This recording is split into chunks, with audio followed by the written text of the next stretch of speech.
In 1902, French filmmaker Georges Méliès created a visionary film which seemed to anticipate in many ways the Apollo missions to the moon of the 1960s. Méliès' film, of course, was just a fantasy. And the Apollo missions? Were they real, or were they just a modern and more sophisticated version of the same fantasy?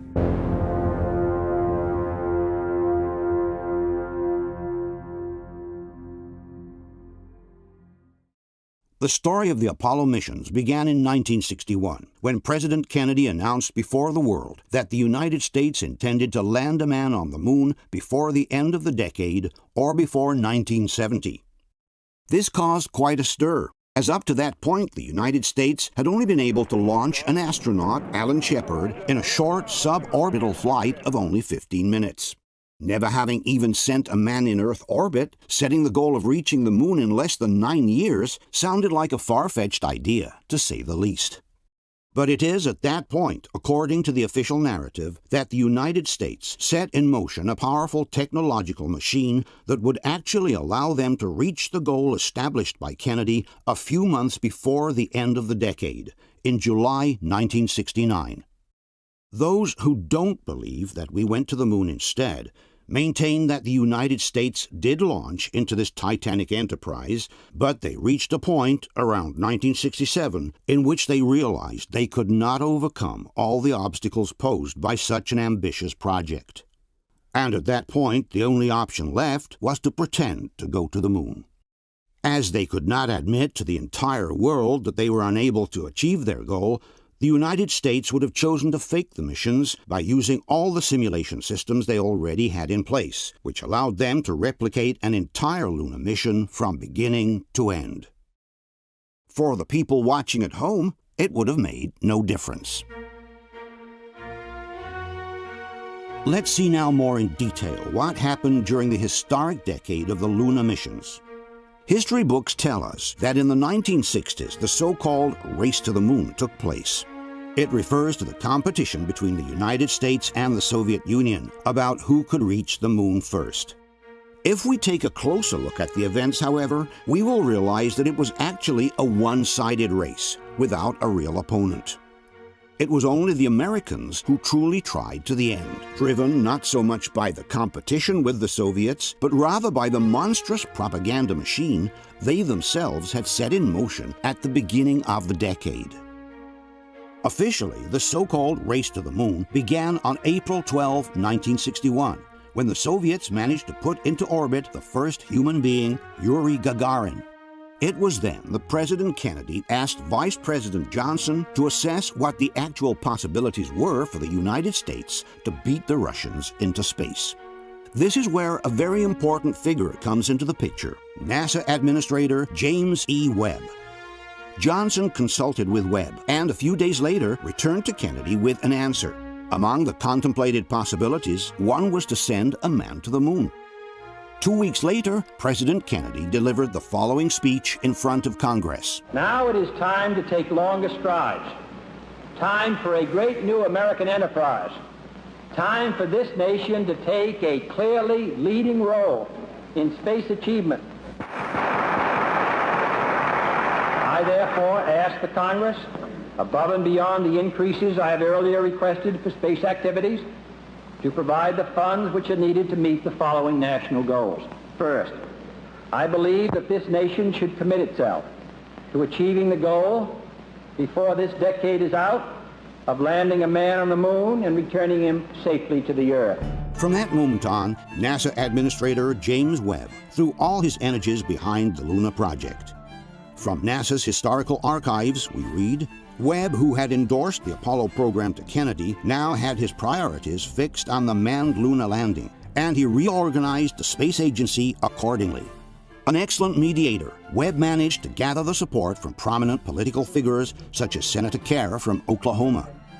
From the NASA archives, we read, Kerr told his congressional colleagues that Webb was enthusiastic about the program and that if Jim Webb says we can land a man on the moon and bring him safely home, then it can be done. This endorsement, concludes the document, secured considerable political support for the Luna project. Behind the scenes, however, Kennedy remained skeptical about such a monumental task. On September 18, 1963, Kennedy summoned Webb at the White House to express his doubts about the Luna project.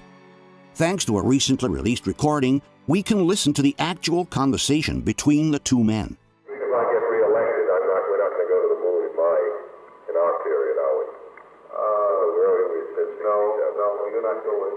We're not going. You'll fly by it, probably. You think the man landing on the moon is a good idea? Yes, I think it is. Because when you do the same with instruments much cheaper. No, sir, you can't do the same. The lunar landing gave us the impetus to build big boosters and to tailor them specifically for the purpose. Therefore, they're going to succeed. Otherwise, they would not have succeeded or been efficient. But this looks like a hell of a lot of dough to go to the moon when you can learn most of what you want scientifically through instruments. And putting a man on the moon really is a stunt, and it isn't worth that many billions.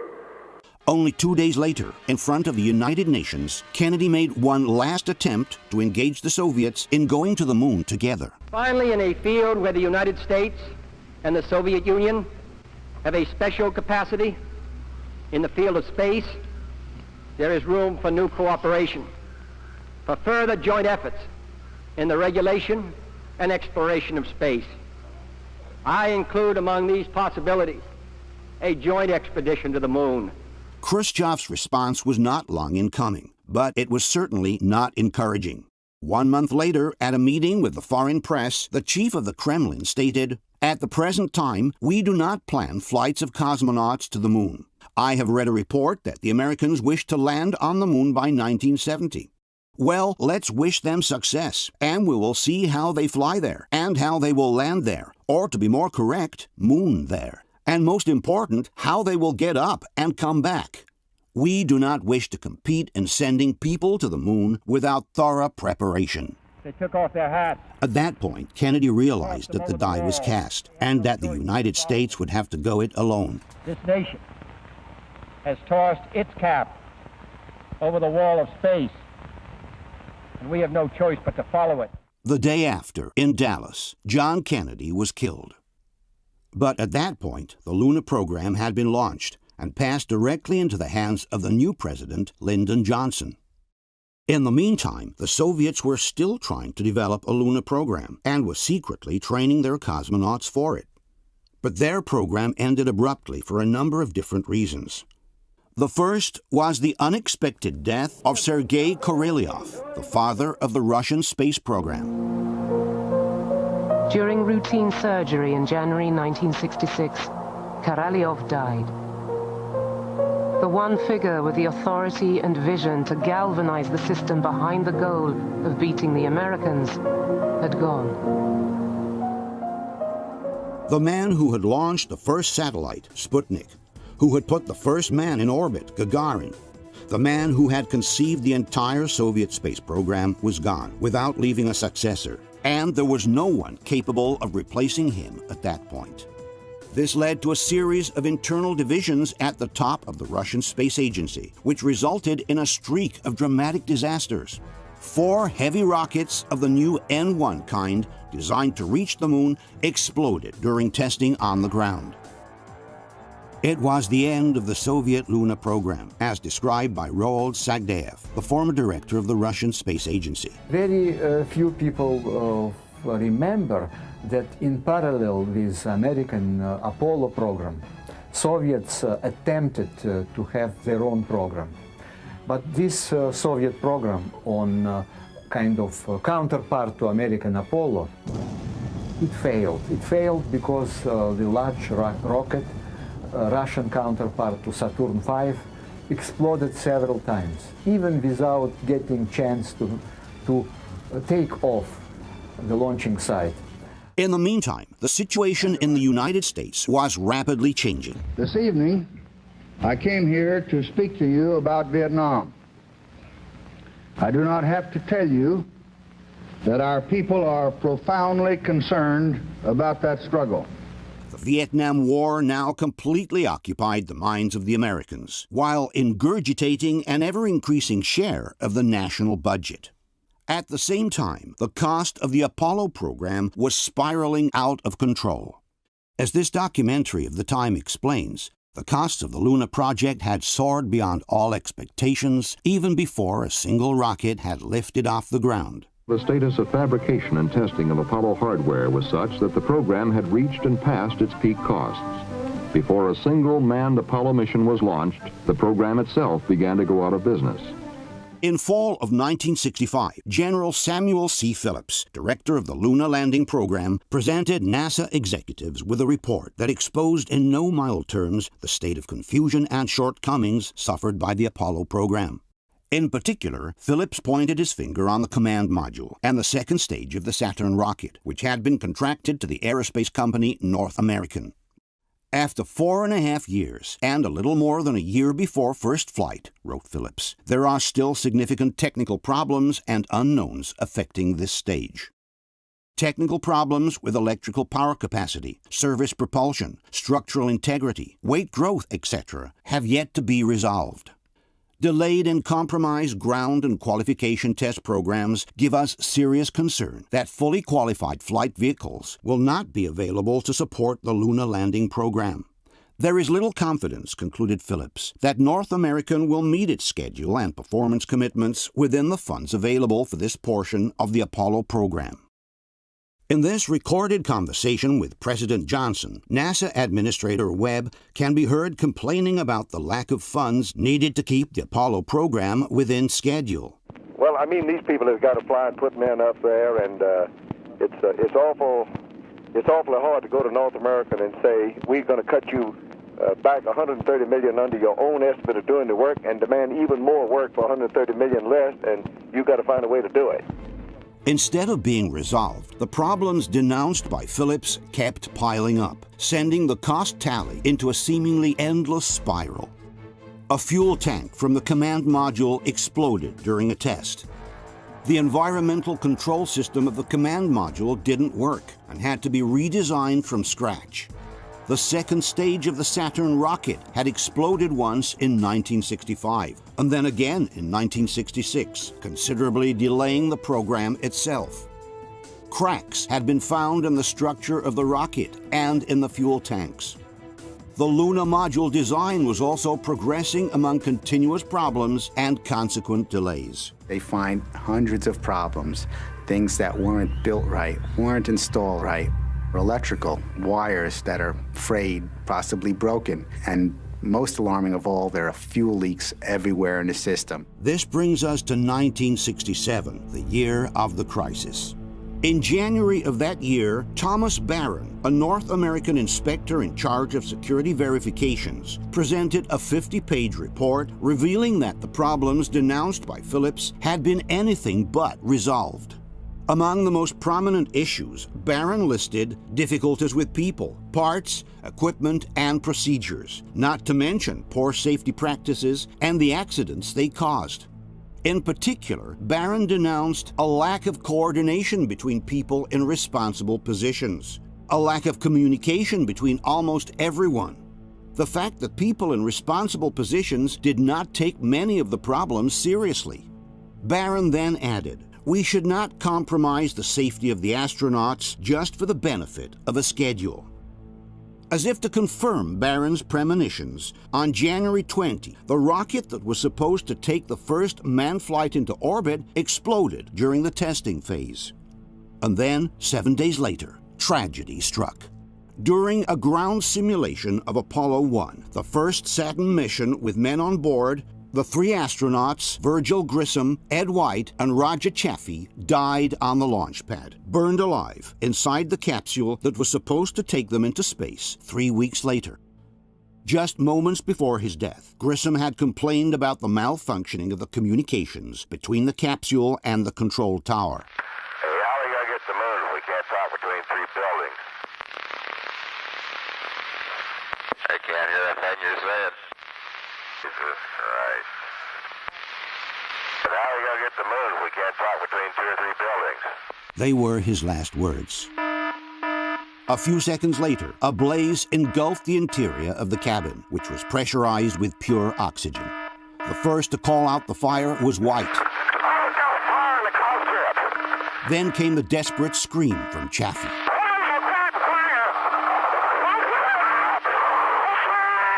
Then, nothing else. In a few seconds, it was all over. The Apollo program was suspended indefinitely, even before a single capsule had been launched into space.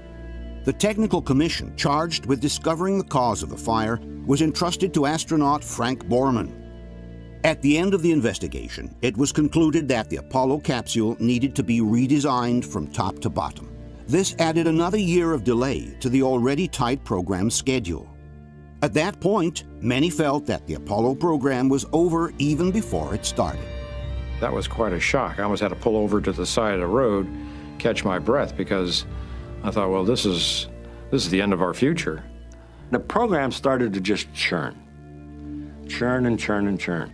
With the months passing fast, the 1969 deadline was getting closer and closer. In March 1967, NASA Administrator James Webb testified in front of the House Committee on Science and Astronautics. This was a very different person from the one who had enthusiastically supported President Kennedy's project 6 years before. But my own judgment, declared Webb, is that if we get this done by the end of 1969, we will be very, very fortunate. The possibility of doing all the work necessary is less this year than it was last. And I testified at this table last year that it was less at that time than it had been the previous year. In other words, according to the director of NASA himself, the closer they were getting to the end of the decade, the more the dream of reaching the moon was slipping away. And 1 year after these statements, the same James Webb suddenly quit NASA. The man who had inspired Kennedy from the beginning, the man who personally rewarded the astronauts on their return from the first orbits, the man who had done everything possible to allocate the funds to go to the moon, inexplicably abandoned the project of his life, a step away from its realization. On October 7, 1968, less than 3 months before the historic Apollo 8 mission around the moon, James Webb retired from NASA and returned to private life. NASA's deputy director, Robert Siemens, had also inexplicably resigned in January of the same year. When the Washington Post asked him, "There must be some reason why you're leaving right now. Why not stay until you get to the moon?" Siemens sternly replied, "Look, I've been down here 7 years. I only intended to stay 2. But it's clear that his resignation must have had something to do with a catastrophic situation in which the Apollo program found itself at that point. Possibly even more surprising was the resignation of astronaut Walter Schirra, which came only 4 days after James Webb's resignation. Schirra was one of the legendary Mercury 7, the original group of astronauts that had started the entire space program back in the 50s. He had already flown on both the Mercury project and the Gemini project, and given his long experience, he was certainly due to be sent to the moon with the Apollo program at some point. Yet, inexplicably, only a few months before the first lunar missions, Schirra gave up the possibility of triumphantly crowning his lifelong career and chose to retire instead. Why these people, who had dedicated the best part of their professional life to the space program, chose to resign just months before the final achievement is a question that remains to be answered. In fact, after the Apollo 1 fire, many at NASA wondered whether they should just stop altogether. But they realized they could no longer withdraw from the race, for they were held hostage by the very challenge they had thrown to the world a few years before. This sentiment was well summarized by Chris Kraft, the former Houston Space Center director. After the fire, I don't think we would have continued had we not made the commitment. The country made the commitment, and they would have looked like a bunch of gooks if they hadn't continued on in the eyes of the world and in their competitive position in the Cold War. It is at this point, according to the alternative theory, that the heads of NASA decided to stage in a studio what they would have not been able to achieve in reality: the moon landings of the Apollo missions. After all, by that time, NASA had developed all the technology needed to simulate a complete mission to the moon and back without ever having to leave the Earth. As we will later see, all they would have needed to do was to use the images produced by the simulators to pretend that they had really landed on the moon. There was another reason why the United States could no longer withdraw from their commitment to go to the moon.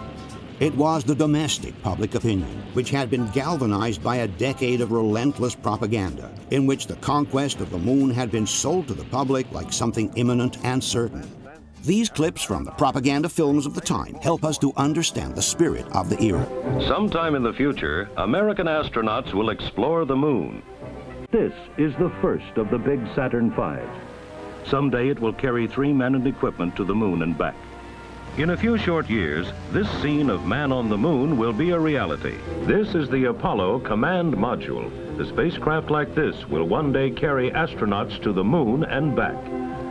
This is the lunar module. A similar craft will one day allow 2 astronauts to set gently down on the surface of the moon. Kennedy Space Center, a reality in the preparation for manned lunar landings. The press had done its part as well. More and more often, magazines were publishing articles showing modern man projected to the conquest of space. Adventure books set in space multiplied, making the public ever more familiar with the idea of colonizing other planets. For a nation raised in the myth of the Far West, the new space frontier was only the natural extension for their spirit of conquest. Thus, interplanetary rockets, new satellites, and spaceships of all kinds became every day more familiar for the American public. New guides to space were born every day, such as those published by Hammond or by Doubleday, which illustrated the upcoming Apollo missions in utmost detail.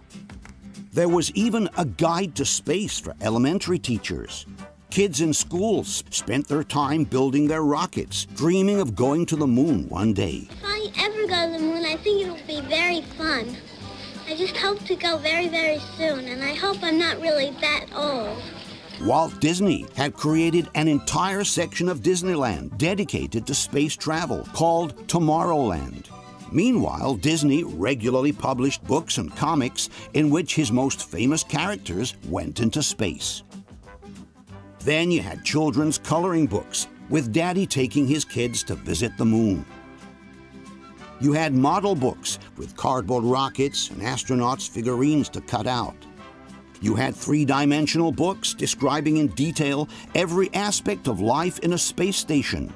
And at the center of everything, there was always the astronaut, the new mythological figure that had replaced the old hero of the West in the popular lore. After 10 years of such relentless propaganda, one thing can be affirmed with certainty. Had NASA not been technically able to send men to the moon, or had it been too risky to do so, they would have had to fake it. They had no alternative at that point. With the entire nation already focused on the new frontier, it would not have been possible to admit the failure of the space project without the U.S. government losing its total credibility in front of its population.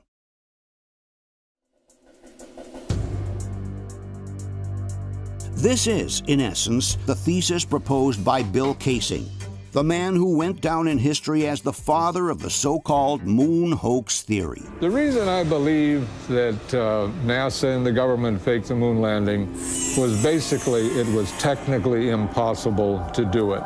And they simply had to come up with some sort of alternative that they felt the public would believe. Casing was a former employee at Rocketdyne, the company that built the engines for the rockets used in the Apollo program. Only 4 years after the end of the Apollo missions in 1976, Casing published a book called We Never Went to the Moon, in which he listed the various reasons why he believed it was not possible for man to have gone to the moon. Casing maintained that the entire series of the moonwalks had been filmed in a secret NASA facility instead.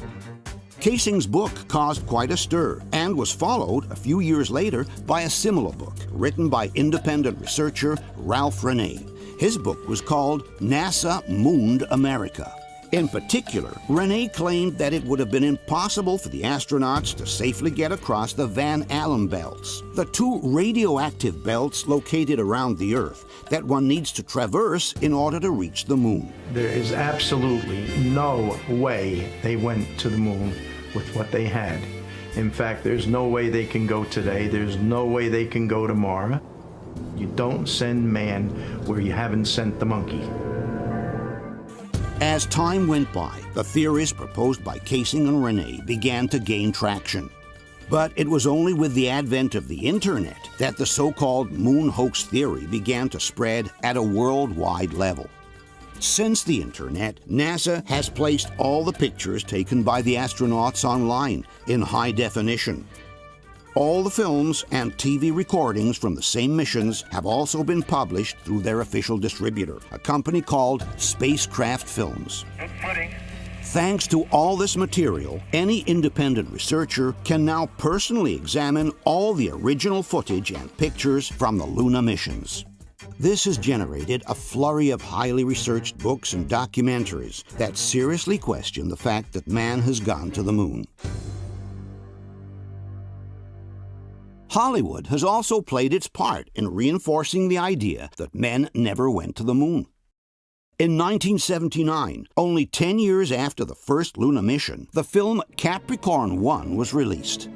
Officially, the film told the story of a fake mission to Mars, which NASA staged in a TV studio in order to avoid the real dangers of a mission in space. You don't really think you're going to get away with this?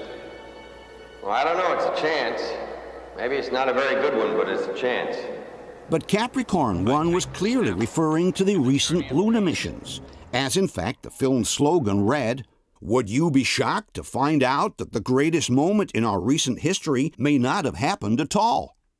The producers didn't mince words when suggesting that NASA could have easily fooled the entire world with the fake Apollo missions. I believe, had they wanted to, that NASA could indeed have pulled off the greatest hoax of all time, never sent anyone to the moon, and recreated it in a television studio. If they were able to make it look real with a budget of only $4 million, suggested the producers, the same could have certainly been done by NASA, which had practically unlimited funds and resources. And Capricorn 1 is not the only Hollywood film to have suggested that the lunar landings were filmed on Earth. In the James Bond movie, Diamonds Are Forever, Sean Connery accidentally finds himself running across a movie set where the lunar landings are being staged. There he is, behind the rock. Come on! What the hell is this, amateur night? Stop him, Harry! In the animated movie The Minions, released in 2015, the group of characters also accidentally comes across a movie set where the Apollo missions are being filmed. And in yet another Hollywood blockbuster, The Coneheads, the famous comedy with Dan Aykroyd, the producers openly made fun of the idea that men really went to the moon. Chicken embryos, seasoned patties of ground animal flesh. I'm not really hungry. Just some Tang. Ah, Tang, the drink the astronauts took to the moon. Astronauts to the moon.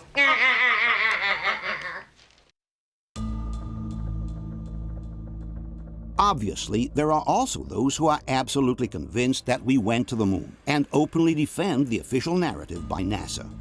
These people like to call themselves debunkers.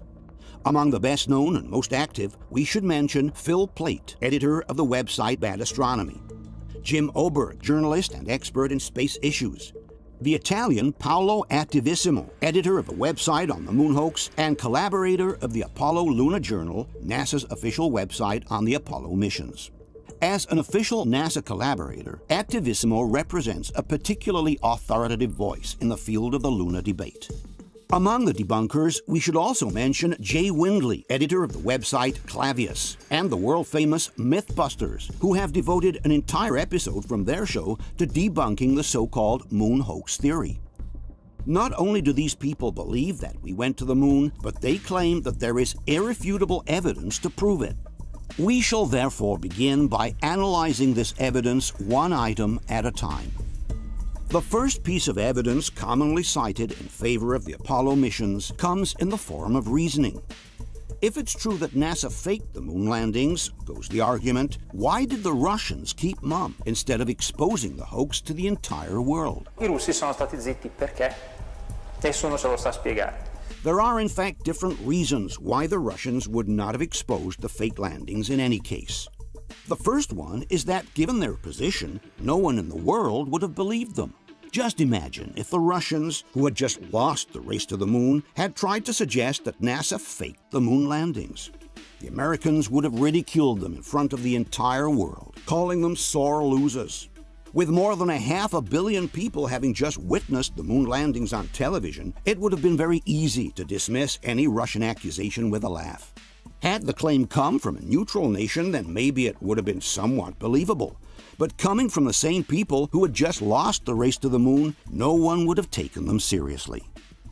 There is also a second, very important reason why the Russians would not have exposed the hoax in any case. With the Apollo mission still in progress, serious talks between the Americans and the Russians about a joint space program had already been on their way. The times were no longer those of Kennedy and Khrushchev, and the Nixon administration had made some serious progress towards a substantial détente with the Soviet Empire. We have opened a new relation with the Soviet Union. We must continue to develop and expand that new relationship so that the two strongest nations of the world will live together in cooperation rather than confrontation. On May 24, 1972, in Moscow, with the Apollo missions still in full swing, Richard Nixon signed a historic agreement with the Soviets on space cooperation. And less than a year after the last Apollo mission, the same American astronauts were traveling to Russia to meet their Soviet colleagues. They took part in joint press conferences, visited their space center, got familiar with their spaceship Soyuz, and paid homage to the grave of the heroes of the Soviet space program, Sergei Korolev and Yuri Gagarin. A few months later, it was the Soviet cosmonauts' turn to visit the U.S. and get acquainted with the American way of life. They visited the Houston Space Center, familiarized with the American spaceship Apollo, and worked together with their counterparts to perfect the system that would allow their spaceships to connect to each other during future joint missions. All of this would culminate only 3 years after the last Apollo mission in the historic encounter between the American spaceship Apollo and the Russian spaceship Soyuz. These are the words by Soviet cosmonaut Leonov before departing for the joint mission with the Americans in space. Chairman of the State Commission, the crew of the Soyuz spaceship is ready for the joint flight with the American spaceship Apollo. We have the great honor of participating in the first international flight of manned spaceships. The fulfillment of this experiment will yield still broader possibilities in our space research. On the American side, the tone of the comments was just as appeasing. The mission climaxed more than 3 years of planning and preparation, a time during which differences in language, in technology, in political creed were set aside in favor of the common goal. In fact, the joint mission between the Russians and the Americans would pave the way to what is today the International Space Station, a place where astronauts from the U.S., Russia, Italy, Japan, and many other countries work elbow to elbow in the international space program. In conclusion, had the Russians exposed the lunar hoax by the Americans, not only would the entire world have laughed at them, but nothing of what followed in terms of space cooperation with the Americans would have ever been possible. Faced with a possible bluff by the Americans, all there would have been left for the Russians to do was to bite the bullet and look at the future with a smile on their face. As all philosophers say, The best part of a good dinner is not what you eat, but with whom you eat. The second piece of evidence often used in favor of the moon landings is the following. With over 400,000 people involved in the NASA project, goes the argument, someone sooner or later would have spilled the beans. Poi vabbè, si può considerare una cosa molto banale. All'operazione Luna parteciparono 400.000 tecnici di società private, non militari, non era un'operazione di 4 gatti che lanciano un missile. Quindi tutta questa gente in 40 anni non ha mai confessato nulla. But it's the very premise to this argument that is flawed. Nowhere does it say that all 400,000 NASA employees had to be informed of the scam being perpetrated. In fact, the lunar landing project had been split among thousands of different companies that worked all over the United States, totally independent from one another. The employees from Grumman were building the lunar module in their factories in Long Island. The technicians from ILC were designing the spacesuits in their laboratories in Delaware. The employees from Boeing were building the lunar rover in the state of Washington. The people from McDonnell Douglas worked on the Saturn rocket in their factories in California. The technicians from General Motors were producing the tanks for the command module at their home in Indiana. The experts from the Link Group developed the flight simulators in their factories in New York. As told in this documentary from that era, there were about 20,000 different companies working at the same time on the Apollo project from all over the United States. More than 90% of the work is conducted by contractors spread across the nation. In fact, some 20,000 prime contractors, subcontractors, and suppliers located in virtually every state are participating in the manned spaceflight programs. Thus, the idea that all these people had to be in on a plan to fake the moon landings is simply ludicrous. When a soccer player chooses to sell out a game, he certainly does not inform the rest of his team of his intentions. He acts alone, and the first ones to be duped are, in fact, his own teammates. Another example is the so-called Volkswagen scandal. In 2015, it was revealed that the German automaker had deceived the entire world by selling them cars whose engines exceeded the established emission regulations. But this doesn't mean that the entire body of 600,000 workers at Volkswagen had been informed of the scam being perpetrated. All that was needed was a restricted group of managers and technicians in the know, without everyone else necessarily being informed of what was going on. Also, in the case of the Apollo missions, all that was needed was a small group of NASA's top managers who decided to fake the moon landings, while everyone else at the agency would have believed that the missions were real. For the hoax to succeed, for example, it would have been sufficient to take control of the television signal that was received by the stations on Earth. Officially, the images from the first moonwalk were transmitted directly from the moon and were broadcasted in real time by the television stations all over the world. But if the same moonwalk had been pre-recorded in a studio instead and was then rebroadcast to the receiving stations by a satellite or any other means, then the first people to be duped would have been the very technicians at NASA who were following the moon landings from Houston Space Center. And with them, the entire world would have been deceived. There is also, according to the debunkers, some physical evidence for the moon landings, which they claim to be irrefutable. One such piece of evidence is the presence on the moon of the so-called retroreflector. This is an object capable of returning a laser beam to Earth, which was allegedly left by the astronauts on the surface of the moon.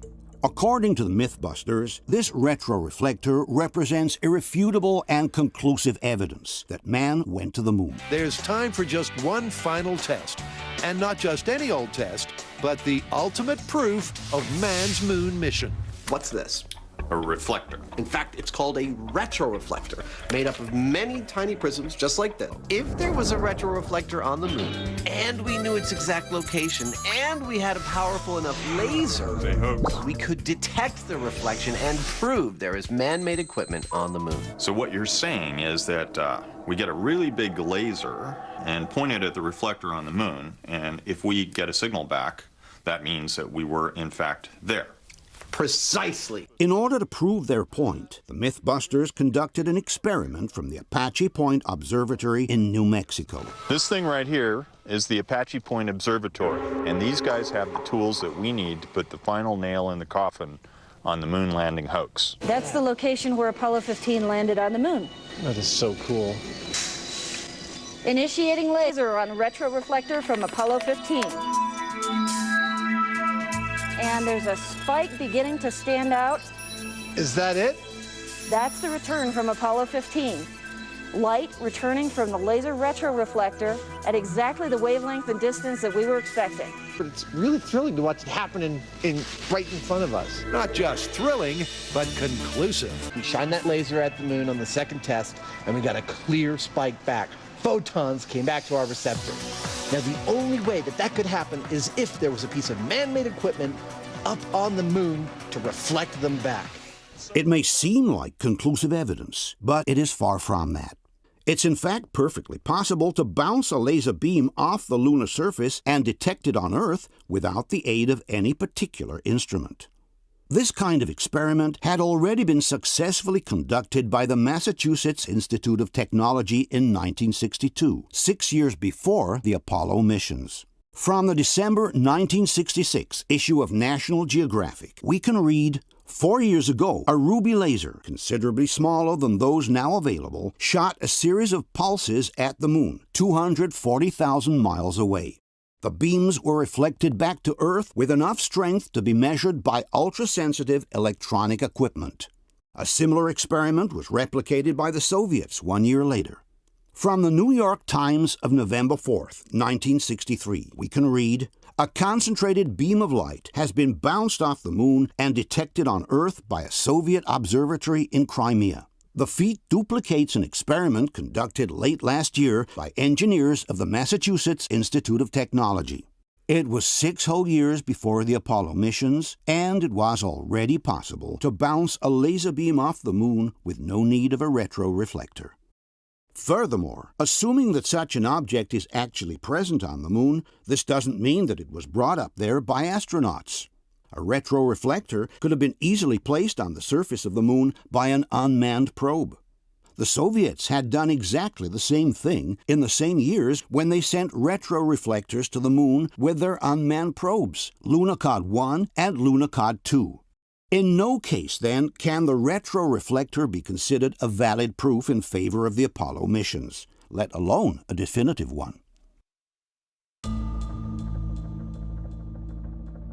Okay, now, you think you can chip off the... Another piece of evidence for the lunar landings often mentioned is the moon rocks. All those samples of rocky material that the astronauts allegedly brought back to Earth from their missions to the moon.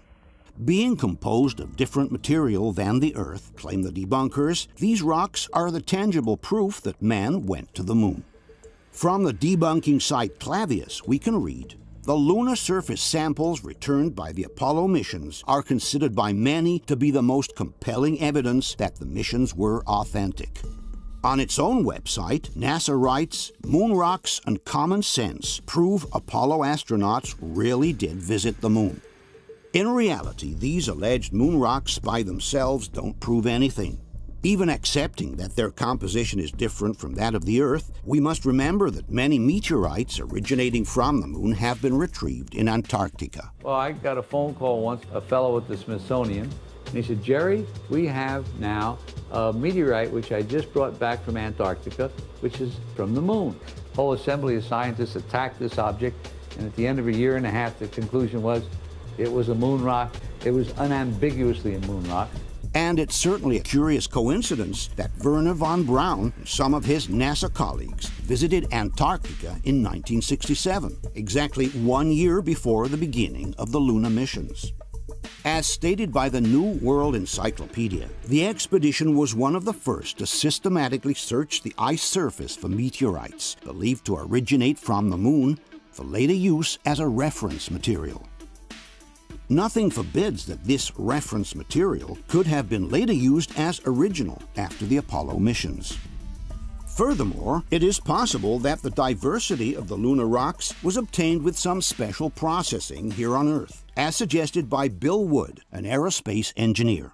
And then I think the vast majority of the hundreds of pounds of moon rocks that we claim to have are made here on Earth. They can be irradiated or exposed to a vacuum or modified in certain minor ways so that they appear slightly different. In fact, in 2009, it was discovered that a lunar rock donated by the American astronauts to a Dutch museum was actually a piece of petrified wood, a cheap earthly fake presented to the world as if it were a precious lunar rock. But even if these rocks really came from the moon, they could have been retrieved by an unmanned probe, and not necessarily by humans. Again, the same thing was done by the Soviets with their unmanned probes Luna 16, 20, and 24.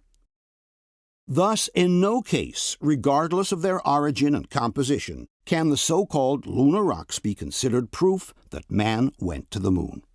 And one is left to wonder, why would NASA feel the need to state that the lunar rocks prove that we went to the moon, when they are the first ones to know that this is definitely not the case? According to the debunkers, the landscapes seen in the Apollo pictures are too large to have been recreated in a studio. Se noi prendiamo le fotografie, questa è la missione Apollo 11, si possono mettere insieme per comporre delle panoramiche. Allora, quanto sarebbe stato grande il set per ottenere una panoramica di questo genere? Giusto per vederla in qualità migliore. Questo è Neil Armstrong che fotografa Buzz Aldrin, clic, clic, clic, clic, in questo modo. Quindi il set ipotetico avrebbe dovuto essere parecchio grande. In reality, those who support this idea are not familiar with the great illusory capacities of cinematography. This, for example, is a scene from the film Magnificent Desolation, produced by IMAX in 2005. As one can see, the depth of the terrain in the background is quite similar to that of the Apollo missions. And yet, this is the actual set where the scene was filmed. Only the terrain in the foreground is real. The rest of the landscape is projected as a backdrop with the use of special effects. The only difference with the 1960s is that today the background images are superimposed to a green screen with a digital technique, while in the past the background images were projected onto a highly reflective screen with a technique called front projection. One of the first ones to use the front projection was Stanley Kubrick in the film 2001: A Space Odyssey. This is the famous opening scene with the monkeys in the African desert. As one can see, the savanna in the background appears to be immense. And this is the studio where the scene was shot. Only the first part of the set is real, the one in the foreground.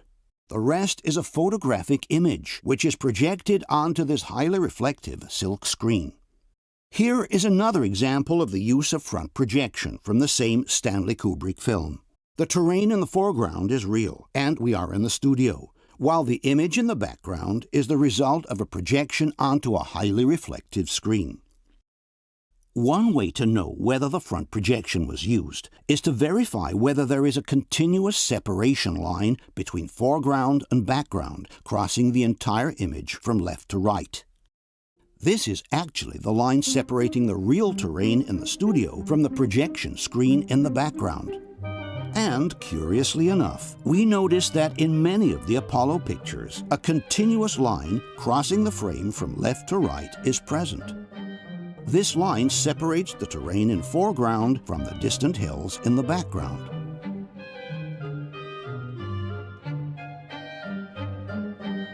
In fact, if we take a closer look at some 360 degrees panoramas from the landing sites, we realize that the continuous line separating the foreground from the background is uninterrupted for the entire 360 degrees, in whatever direction you look.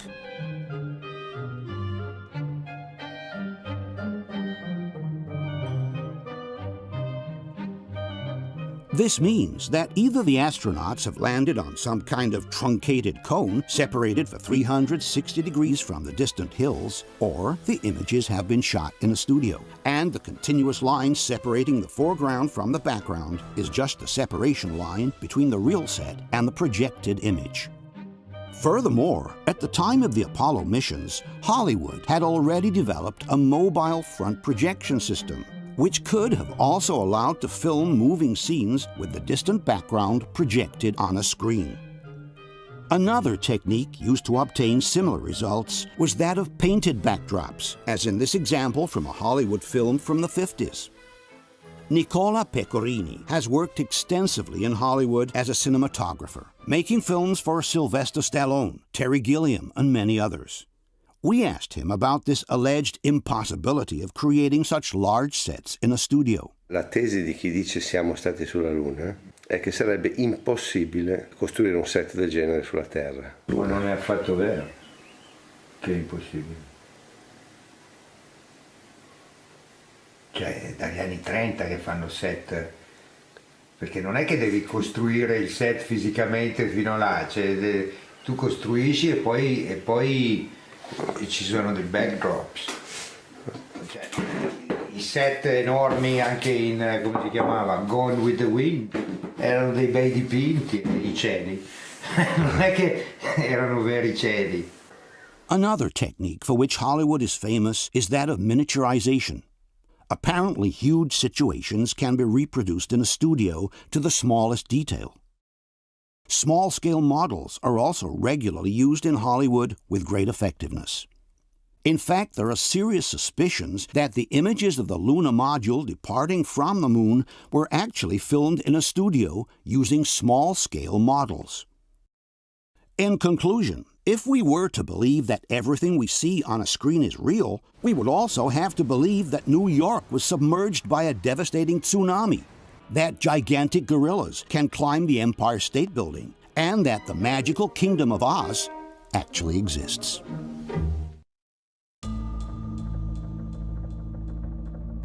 Another proof of the moon landings, according to the NASA supporters, are the images of the lunar surface sent to the Earth by unmanned probes in recent years. In 2009, the American probe Lunar Reconnaissance Orbiter completed a full mapping of the lunar surface, sending back the images of what purportedly are the landing sites of the Apollo missions.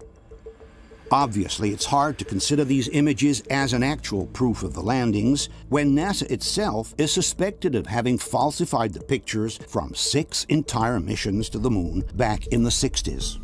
Today, a kid armed with Photoshop could produce images similar to these in no more than half an hour. Somewhat different is the case of the Japanese probe Kaguya.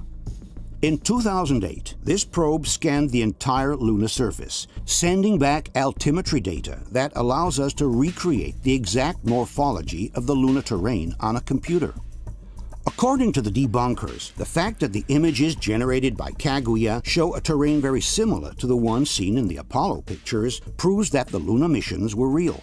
One example often used by the debunkers is the one of Hadley Rill, this large canyon carved on the lunar surface where the Apollo 15 mission allegedly landed. E questo è il risultato. Ovviamente gli oggetti in primo piano non ci sono perché l'altimetro non riesce a definire anche i sassolini più piccoli, ma le colline sullo sfondo sono assolutamente identiche.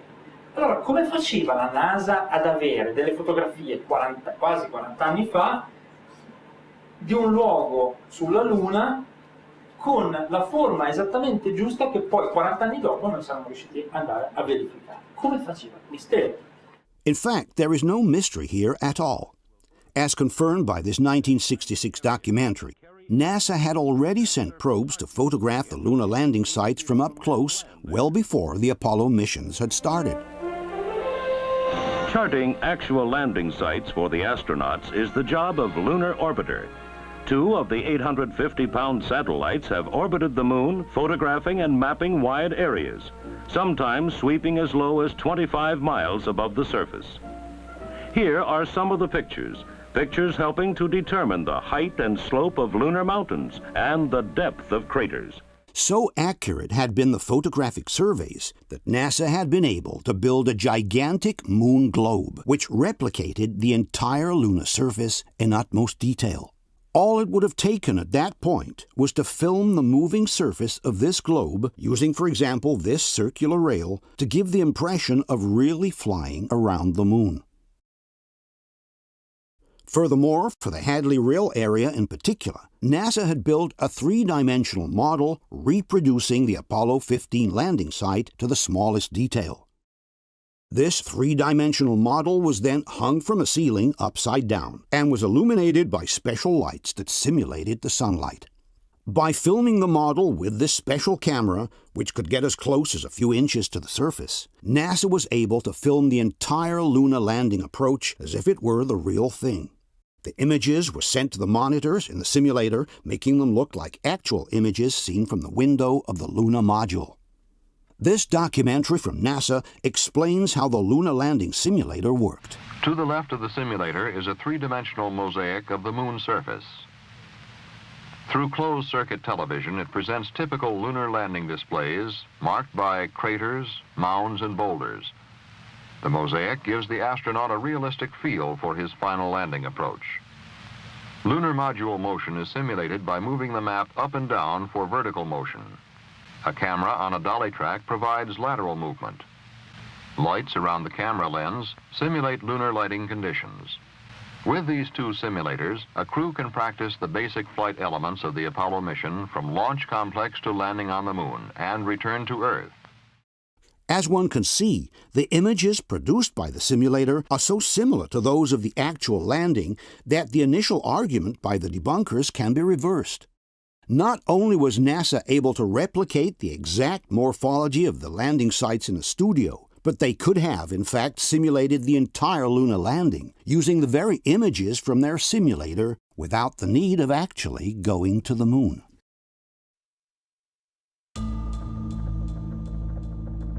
The possibility of verifying the lunar landing sites from up close presented itself in 2007, when Google launched the international competition Lunar X Prize.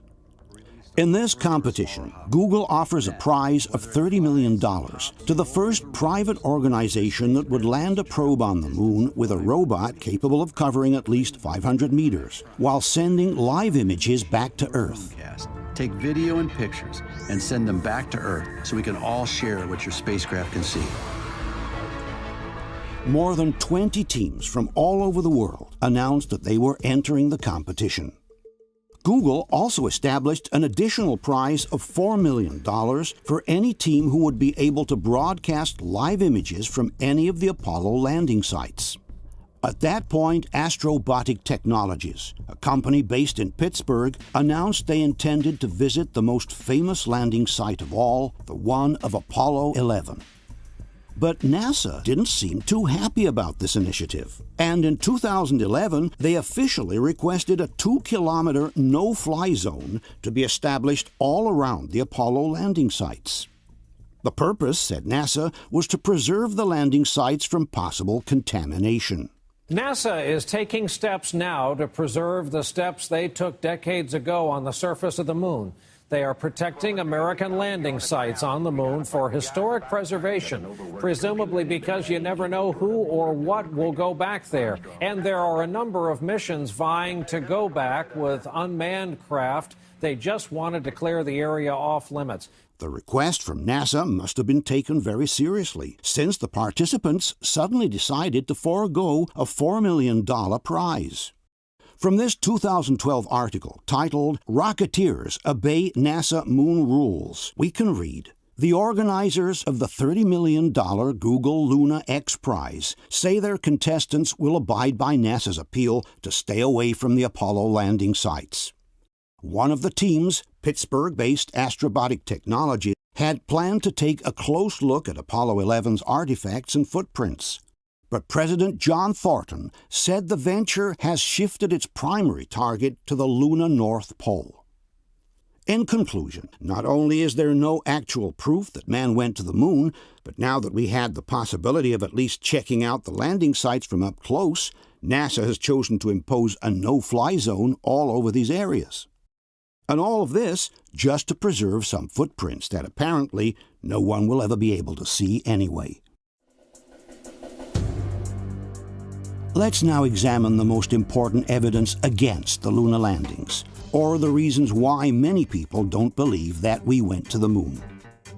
The first issue, and definitely one of the most important, is the problem of radiation, represented by the Van Allen belts. Earth is surrounded by two highly radioactive areas called the Van Allen belts. They were named after their discoverer, astrophysicist James Van Allen. These belts are located between a minimum of 1,000 miles and a maximum of 25,000 miles from the surface of the Earth. Up to this day, every single mission with men on board, from the American Gemini to the Russian Soyuz, from the Space Shuttle to the International Space Station, has kept well below this dangerous area of radiation, rotating in what is called low Earth orbit. The only men in history to have allegedly ever crossed the Van Allen belts are the astronauts from the Apollo missions. This crossing, however, poses some problems that apparently have not been resolved to this day. Let's take a closer look at the history of the Van Allen belts. In January 1958, the United States launched their first satellite, Explorer 1. This satellite carried some special instruments designed by scientist James Van Allen, whose purpose was to measure radioactivity in space. The satellite had been launched along an eccentric orbit, ranging from a minimum height of 200 miles to a maximum of 1,600 miles. Thanks to this eccentricity, Van Allen made a double surprising discovery. Not only did radioactivity increase as we moved away from Earth, but beyond a certain point, the Geiger counter suddenly dropped to zero before resuming normal operation. This is how James Van Allen describes that experience. And I began to understand that what was going on here, because we had segments of this orbit when it came down to low altitude, which looked quite normal. Then we had a very rapid change, very rapid increase in cutting rate, and then it dropped back to nothing. And then a few minutes later, it came up from nothing to a very high rate and then dropped back to a normal value. And this pattern was repetitive. It seemed to be a systematic pattern. The reason for the sudden drop to zero was due to the fact that the radiation became so intense beyond a certain altitude that the Geiger counter simply went off scale. And now we'll jump above 600 miles, and we'll see what happens when we get closer to the source of radiation. Uh-oh, there it goes back down to zero again. Yes? The transition said yes. It went into something that was strong and then went to zero. Therefore, obviously, had encountered intense radiation. It was the discovery of the so-called Van Allen radiation belts, two donut-shaped belts located in the magnetosphere, which protect life on our planet by trapping the most dangerous radiation coming from outer space. In 1959, Van Allen wrote, "Our planet is ringed by a region, to be exact, two regions, of high-energy radiation extending many thousands of miles into space. The discovery is, of course, troubling to astronauts. Somehow, the human body will have to be shielded from this radiation, even on a rapid transit through the region." Later on, Van Allen published another article called "The Danger Zone. Earth is wrapped in deadly belts of radiation." Speaking of the inner belt, Van Allen wrote, "Owing to the great penetrability of the high-energy protons therein, effective shielding is quite beyond engineering feasibility in the near future." The article concluded by saying, "All manned spaceflight attempts must steer clear of these two belts of radiation until adequate means of safeguarding the astronauts have been developed." This film from the California Academy of Sciences also underlines the need to protect astronauts through the radiation belts, which are openly termed as deadly. The existence of the Earth's radiation belts presents a very serious hazard to future space travel. What is the intensity of this radiation? What does it consist of? How much shielding will the first space travelers need in order to penetrate these deadly areas of radiation safely? The need to develop new technologies to protect men from radiation had been clearly recognized by President Kennedy himself. Third, medical space research may lead to new safeguards against hazards common to many environments. Specifically, our astronauts will need fundamentally new devices to protect them from the ill effects of radiation. The Soviets also feared the effects of radiation in open space. Дело в том, что Of course, we were worried to go out into the unknown of space. Of course, we were fearful. We had no idea how a human would be affected by the radiation. We suspected that possibly the radiation could even penetrate through the craft itself. In fact, NASA had taken the problem quite seriously, developing a system to study human tolerance to the effects of radiation. At Kirtland Air Force Base, New Mexico, development of a plastic man with the same atomic composition as human tissue enabled scientists to accurately determine the depths of radiation penetration as well as doses without actual human exposure. But then, something curious happened. When the time to launch the first astronauts towards the moon came, the problem of radiation magically seemed to disappear. Without developing any particular method of protection, and without even having sent a monkey through the radioactive belts, in 1968, the Apollo 8 mission was launched towards the moon. It would have been the first human mission to cross the Van Allen belts. The ship carrying the 3 astronauts had only a very thin aluminum covering, and no specific protection against radiation whatsoever. No, the walls of the craft were made as thin and light as possible. The Apollo capsule itself was made unusually thin.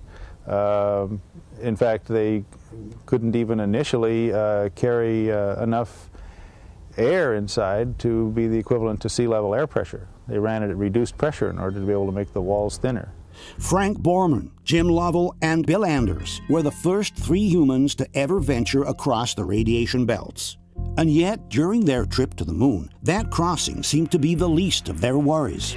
These are the 3 astronauts broadcasting from somewhere halfway between the Earth and the moon. This is coming to you approximately halfway between the moon and the Earth. It seems that the most interesting thing to talk about is the behavior of the toothbrush in absence of gravity. You can see Bill's got his toothbrush here, demonstrates how things float around 0G. In the Apollo 8 mission report, a 250-page document filled with technical information of all kinds about the mission just completed, the crossing of the Van Allen belts is not mentioned once, not even in passing. It was as if the problem of radiation, with all the dangers described by Van Allen, suddenly had never existed. After Apollo 8, another 8 missions followed the same route, each crossing twice, one on the way out and one on the way back, the Van Allen radiation belts. Some debunkers maintain that the problem with the Van Allen belts was solved by plotting an exit and re-entry course that would avoid the thickest area of radiation. In this regard, the debunking website Clavius writes, "The Apollo navigators plotted a course through the thinnest parts of the belts. Each mission flew a slightly different trajectory, but the orbital inclination of the translunar coast trajectory was always in the neighborhood of 30 degrees. A spacecraft following that trajectory would bypass all but the edges of the Van Allen belts." In his book, Activissimo also wrote, "To get around them or to cross the less intense zone, you just need to follow an inclined path, which was done by all the Apollo vehicles, both on the way out and on the way back." But this statement is contradicted by NASA itself. For example, in regards to the Apollo 14 mission, NASA writes, "The translunar injection trajectory lay closer to the plane of the geomagnetic equator than that of previous flights, and therefore the spacecraft traveled through the heart of the trapped radiation belts." Despite this, NASA has always dismissed the radiation problem, publishing data on the doses allegedly received by the astronauts well below the danger levels.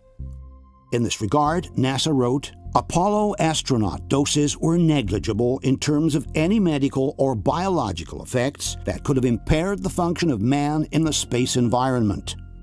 In fact, according to the debunkers, a lunar mission of a few days like the Apollo missions entails a total of radiation equivalent to 1 X-ray scan, or 3 years of life on Earth.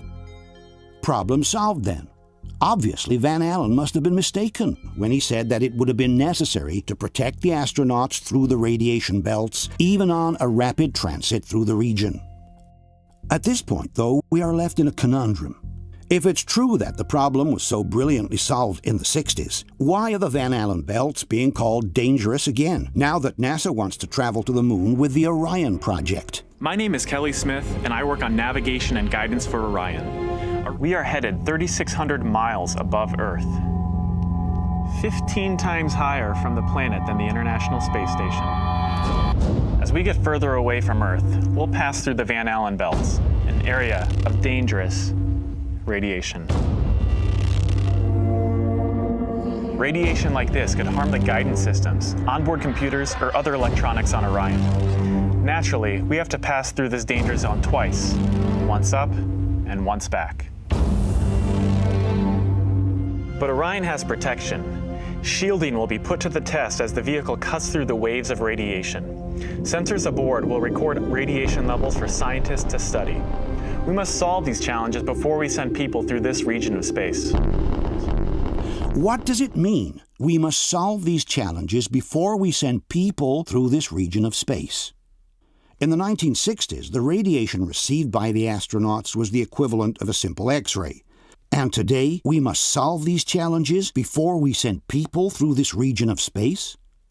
We are thus faced with a puzzling situation. Up until 1968, the Van Allen belts were considered very dangerous by the scientific community at large. Then, during the Apollo missions, they were suddenly no longer dangerous and could be safely crossed. While in recent times, they have gone back to be considered very dangerous. Even modern astronauts, curiously, admit that we are currently unable to go beyond the low Earth orbit, and that perhaps one day we may be able to reach the moon and other planets. The plan that NASA has is to build a rocket called SLS, which is a heavy lift rocket.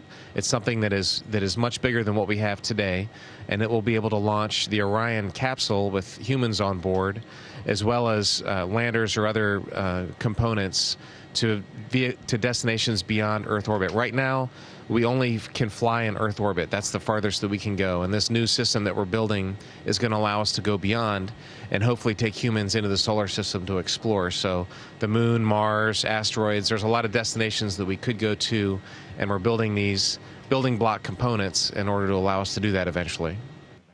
And certainly this interview with astronaut Alan Bean doesn't help us clarify the situation. As a crew member of the Apollo 12 mission, Bean is theoretically one of the very few human beings to have ever crossed the Van Allen belts. And yet, not only isn't he sure of having ever reached them, but in fact he doesn't even know where the belts are located. Any ill effects from the Van Allen radiation belts? No. Now, I'm not sure we went far enough out to encounter the Van Allen radiation belt. Maybe we did.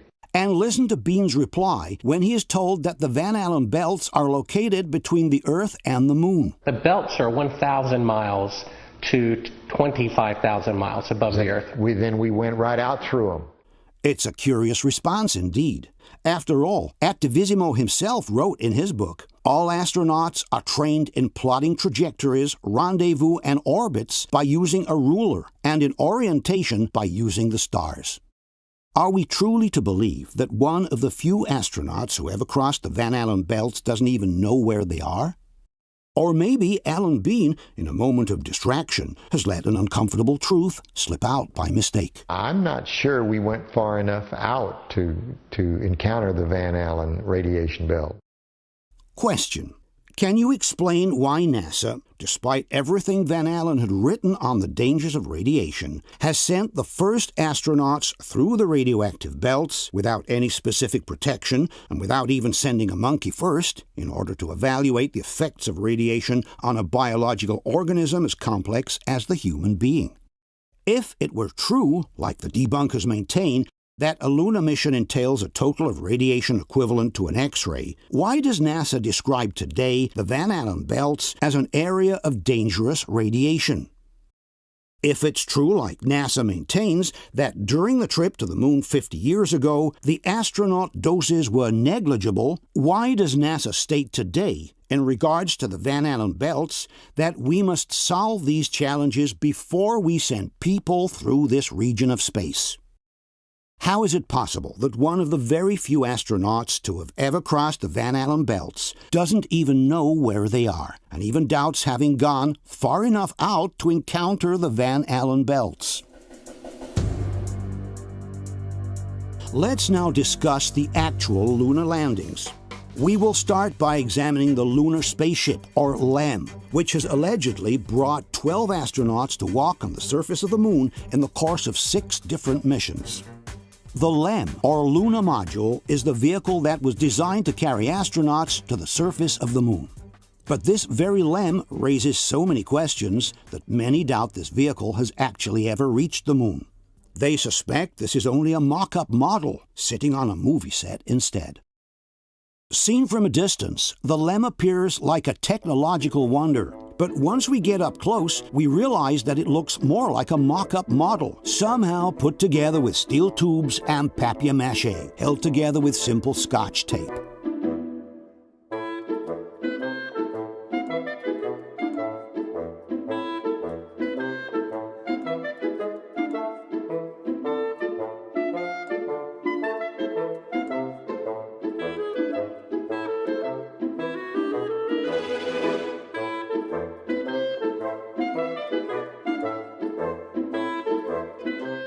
What immediately catches the eye is the large amounts of Scotch tape haphazardly placed here and there, as if it were a last-minute job. With temperatures that can reach over 200 degrees in the sun, doesn't seem like a smart idea to use Scotch tape everywhere. The debunkers, however, claim that there is a specific reason for the use of Scotch tape. Una delle teorie, per esempio, è che il modulo lunare è rivestito di lamierino. Si vede addirittura che è unito con lo scotch, quindi era un simulacro di cartapesta. No, non è vero, perché si va a vedere la documentazione tecnica e salta fuori che il modo migliore per applicare senza aggravare il peso il rivestimento termico in modo che non venisse surriscaldato dal sole era di usare dei giunti adesivi invece della rivettatura che con la dilatazione termica avrebbero causato delle sollecitazioni. But this explanation doesn't stand to scrutiny. As one can see, the LEM is full of metal rivets everywhere.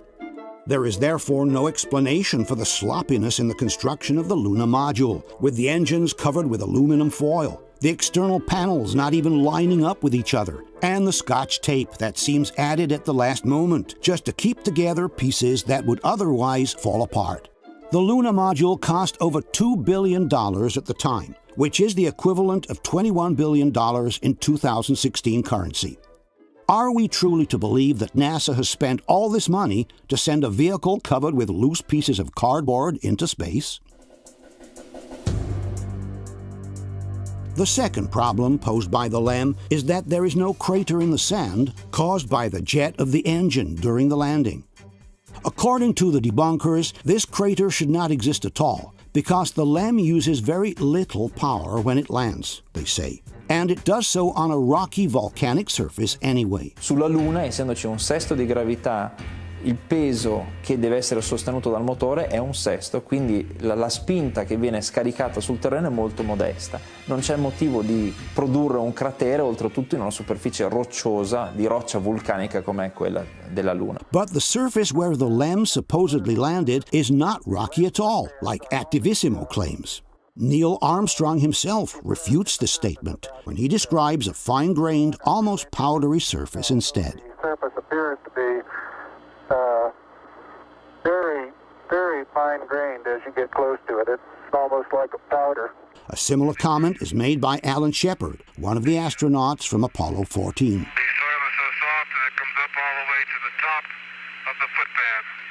James Irwin from Apollo 15 even describes a layer of soft soil about 6 inches deep around the LEM's footpads. No wonder we slipped, eh? Boy, that's really soft dirt there around the front footpads. Sure is. Like about 6 inches deep of soft material. In fact, during the landing approach, we can clearly see large amounts of dust being blown away by the LEM's engine. But then, why is there no hollow underneath? This animation helps us better understand what should have happened during the landing on the moon.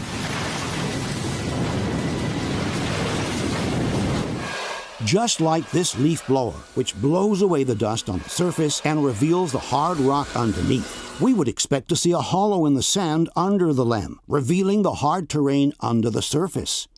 But the hollow is not there. This animation shows the landing of the Phoenix probe on Mars, which took place in 2008.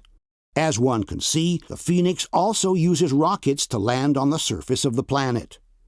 And these are the actual images sent back to Earth by the Phoenix after it landed.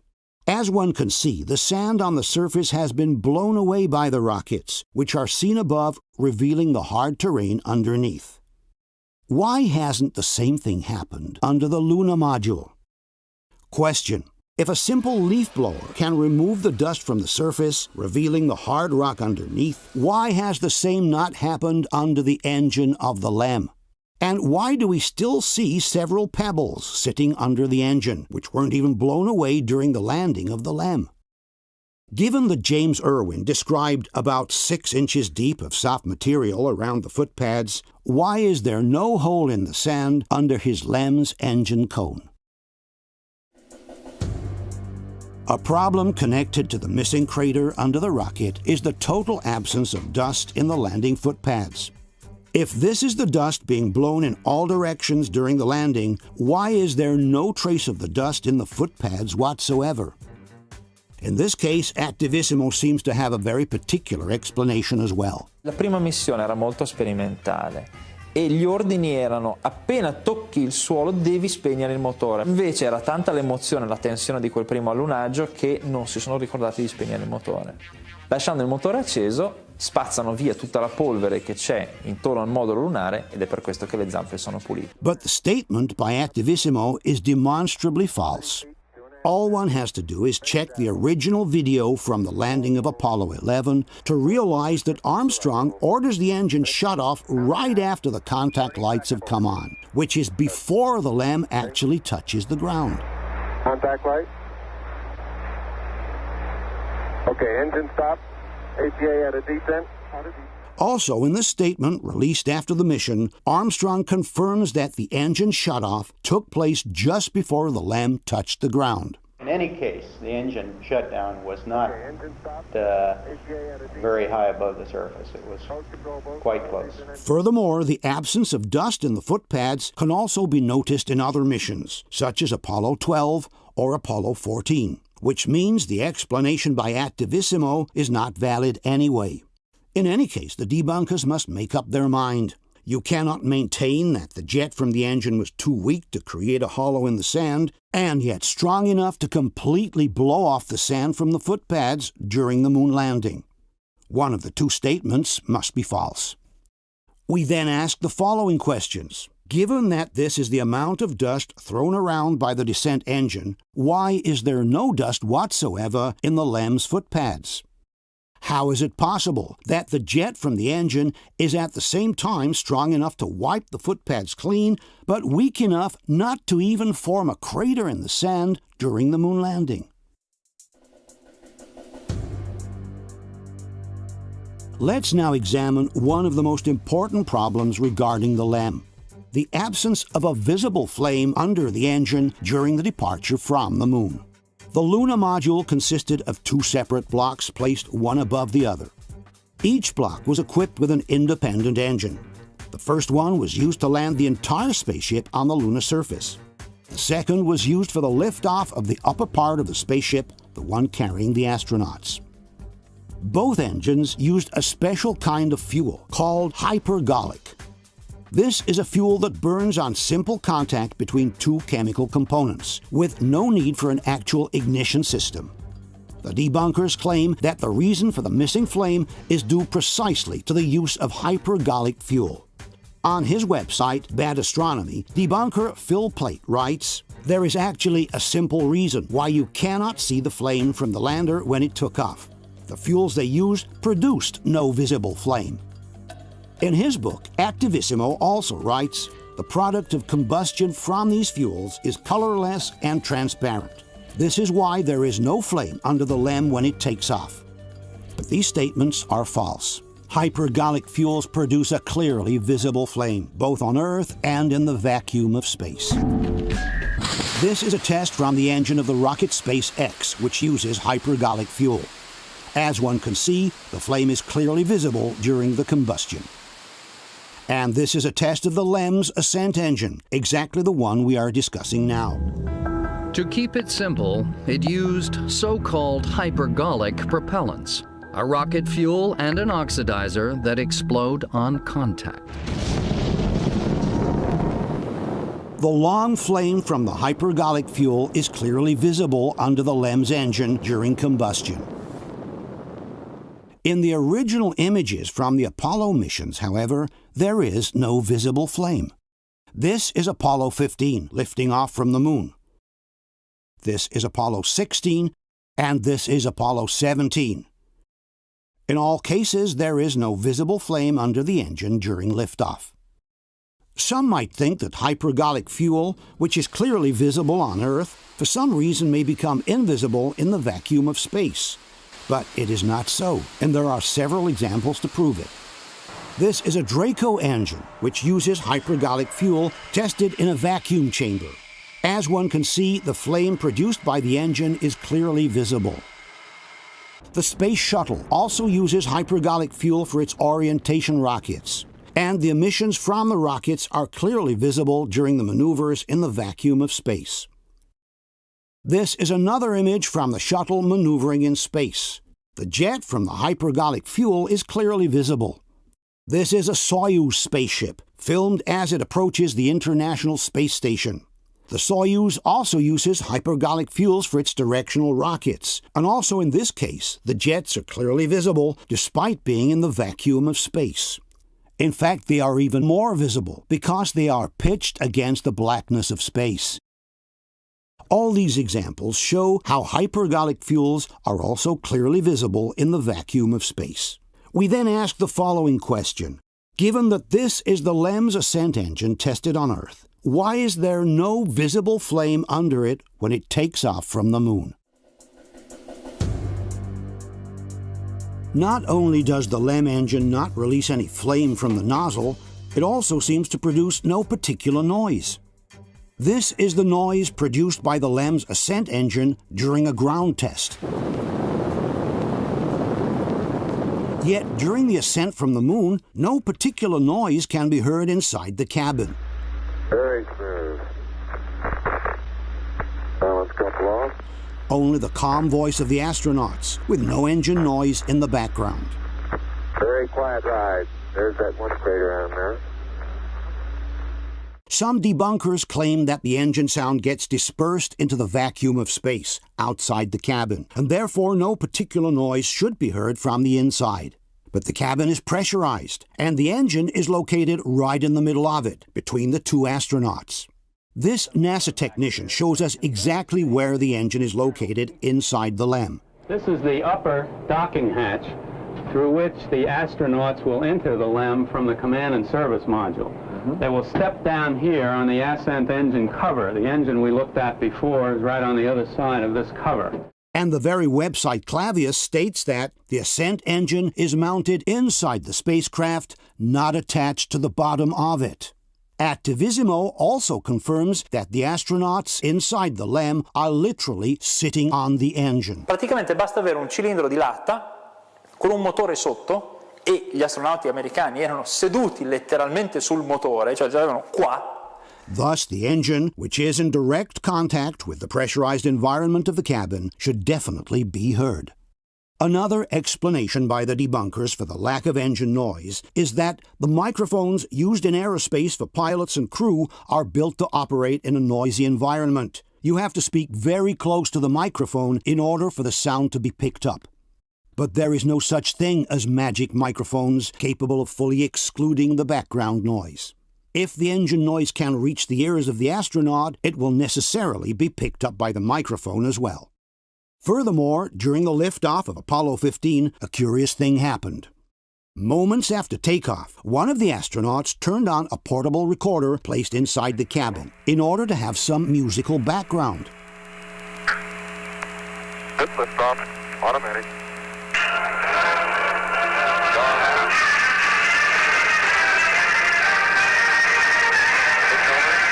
As one can hear, the music coming from the recorder is clearly picked up by the microphone, while the noise from the engine, which is pushing at full throttle at this time, cannot be heard at all. Question: Given that, as confirmed by the debunkers, the astronauts are literally sitting on the engine, why don't we hear any sounds from the engine during liftoff? Given that during the Apollo 15 liftoff, we are even able to hear the music from the tape recorder in the cabin, why don't we hear the sound of the engine as well?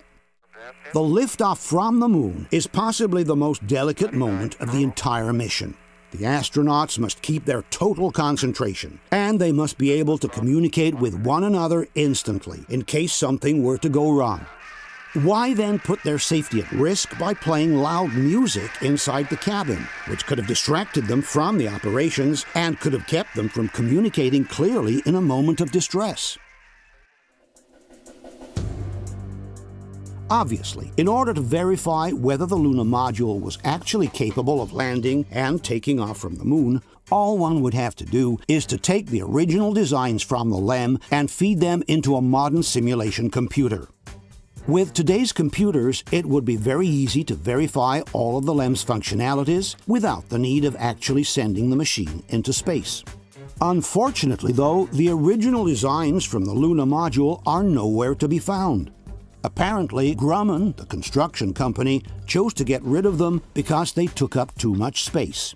To justify this incomprehensible act, the debunking website Clavius writes, Grumman is an aerospace engineering firm, not a museum. It did not wish to house the 100,000 cubic feet or so of design documentation at its expense. But then, why not donate them to a museum? The LEM is the only machine that has ever carried human beings onto another celestial body. Its historical value is unique, and there must be dozens of museums around the world that would have killed just to be able to display its construction designs. Instead, we are asked to believe that all this documentation has been turned into trash just because there wasn't enough space to store it. Even more disconcerting than the disappearance of the LEM designs is the disappearance of the original tapes that contained the images from the first moonwalk by Neil Armstrong. Now, nearly 40 years after the first moon landing, NASA has confessed that the original film depicting Neil Armstrong's giant leap has been lost. Well, not lost, says NASA, just can't be found. We are simply talking about the single most important document in the history of mankind. The first step of a human being on another celestial body, which was recorded on magnetic tape by the receiving stations on Earth. As such, one would expect these tapes to be kept under lock, in a thermally controlled environment, in a place accessible only to a restricted number of people. Instead, NASA candidly tells us that the original tapes no longer exist. So shocking was this fact that filmmaker Aaron Rannon wanted to verify it in person, interviewing the former flight director of the Apollo 11 mission, Gene Kranz. I haven't seen anything that indicates the telemetry data is even in existence, and as I said, even if we had it, we don't have the machines to play it back. But your own research has shown the telemetry data is missing. That's right. Also from NASA's official archives at Goddard Space Center in Maryland, Aaron Rannon received the same embarrassing answer. We've been unable to track it down. I mean, we don't know where this telemetry data ended up, and we don't know what path it may have taken. So, unfortunately, I'm afraid I can't really give you much of a clue as to where this data ended up and whether it still exists or not. But listen to what the explanation by the debunkers is for this inconceivable fact. L'ha persa per una ragione puramente burocratica. All'epoca questi nastri erano considerati inutilizzabili. La registrazione del segnale televisivo fuori standard fu registrata su una traccia dei nastri di telemetria, quelli che davano le pulsazioni, lo stato del veicolo e via dicendo. Secondo prassi, dopo un certo numero di anni, i dati di telemetria delle missioni, se non li chiama più nessuno, vengono mandati alla cancellazione, perché i nastri costano e allora non si lasciano lì a marcire, si smagnetizzano, si riutilizzano. So, according to Activissimo, there is an actual procedure at NASA that leads to the automatic cancellation of tapes if people no longer request them, even if those tapes contain simply the most important documentation in the history of mankind. One thing should be clear. In itself, the loss of the original tapes of the moonwalk would not represent an irreparable damage. There are copies of the same moonwalk recently digitalized, which are even better than the lost original. The problem is that besides the moonwalk, those tapes also contain some important telemetry data, ranging from the astronaut's heartbeat to the very location of the LEM in space at the time. This means that if the LEM had not found itself on the surface of the moon at that time, or if the situation on board had been any different from what we were told, the telemetry data would have clearly revealed it. So, if one chooses to, he can believe the story of the tapes that were erased because they were too expensive. For everyone else, one question becomes unavoidable. What was so important in those tapes that NASA had to come up with such a preposterous excuse just to ensure they would no longer be available to scientists and researchers from modern times? Let's now take a closer look at the telecommunications between Earth and the Moon. There are several elements that don't add up in this area, like, for example, the delay in the radio communications between Houston and the astronauts. The Earth and the Moon are about 240,000 miles apart. For this reason, a radio signal takes about 1.3 seconds to reach our satellite and another 1.3 seconds to come back to Earth. This means that when Houston asked a question to the astronauts on the Moon, the reply should have taken at least 2.6 seconds to come back to Earth. 1.3 seconds for the question to reach the astronaut, 1.3 seconds for his answer to come back. There are some cases, however, where the answer from the astronaut comes back much faster. Here is one example. Roger, Jim, copy. And are you progressing towards Dune Crater now? Yes. The answer is almost immediate. It takes a little over a second for it to come back. Roger, Jim, copy. And are you progressing towards Dune Crater now? Yes. This is the soundtrack from the original audio. This segment contains the question coming from Houston, and this is the answer by the astronaut. The gap between the end of the question and the answer is only 1.1 seconds. Roger, Jim, copy. And are you progressing towards Dune Crater now? Yes. Too short for this communication to have really come from the Moon. To examine the audio delays, we have obviously used the original, unmodified tapes from NASA distributed around the world by Spacecraft Films. If there is one thing everybody agrees on, it's that the DVDs by Spacecraft Films are the only originals that can be used as reference for any kind of research. Paolo Attivissimo confirms this in one of his conferences. Poi ci sono i DVD come questo qui, Apollo 11, c'è tutta la serie, sono tutte le trasmissioni televisive che sono state fatte in diretta, lo sbarco, tutto. Quello è il riferimento. Se c'è una falsificazione è lì che la dobbiamo cercare, non è sulla copia trovata su YouTube. Questa è la versione di riferimento. In this conference, Attivissimo also confirms that the original tapes are unedited and uncut. DVD come questo, che si possono comprare tranquillamente su internet o dove volete, contengono tutte le riprese originali. Tutto. Senza censure, senza tagli, senza rimontaggi, esattamente così come è arrivato. The same thing is confirmed by Clavius, one of the most authoritative debunking websites on the Luna issue. The DVDs by Spacecraft Films, writes Clavius, contain the digital transfers of original Apollo film and video unedited. What is interesting is that if one checks the Apollo Journal website instead, where NASA has reloaded the Luna transmissions, broken up in small clips, the audio delay appears to be inserted correctly. This is the audio track from the same scene downloaded from the Apollo Journal. The question coming from Houston is unchanged, while the answer seems to have been moved up to some 4 seconds later. Roger, Jim, copy. And are you progressing towards Dune Crater now? Yes. It's as if someone, in reloading the clip, had realized that the answer came too soon and had inserted a pause to produce the proper delay. But in the original audio from Spacecraft Films, this delay does not exist. This conversation cannot have taken place between the Earth and the Moon. Here is another example where the astronaut's answer comes too quickly.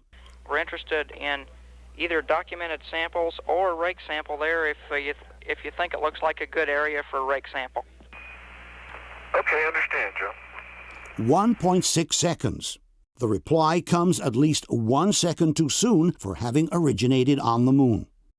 There's even one case from the same mission where the answer takes less than a second to come back to base. Rover, this is Houston. Go ahead. 9/10 of a second to be exact. It's as if this astronaut were standing in a room next door rather than actually being on the moon. Rover, this is Houston. Go ahead. Question.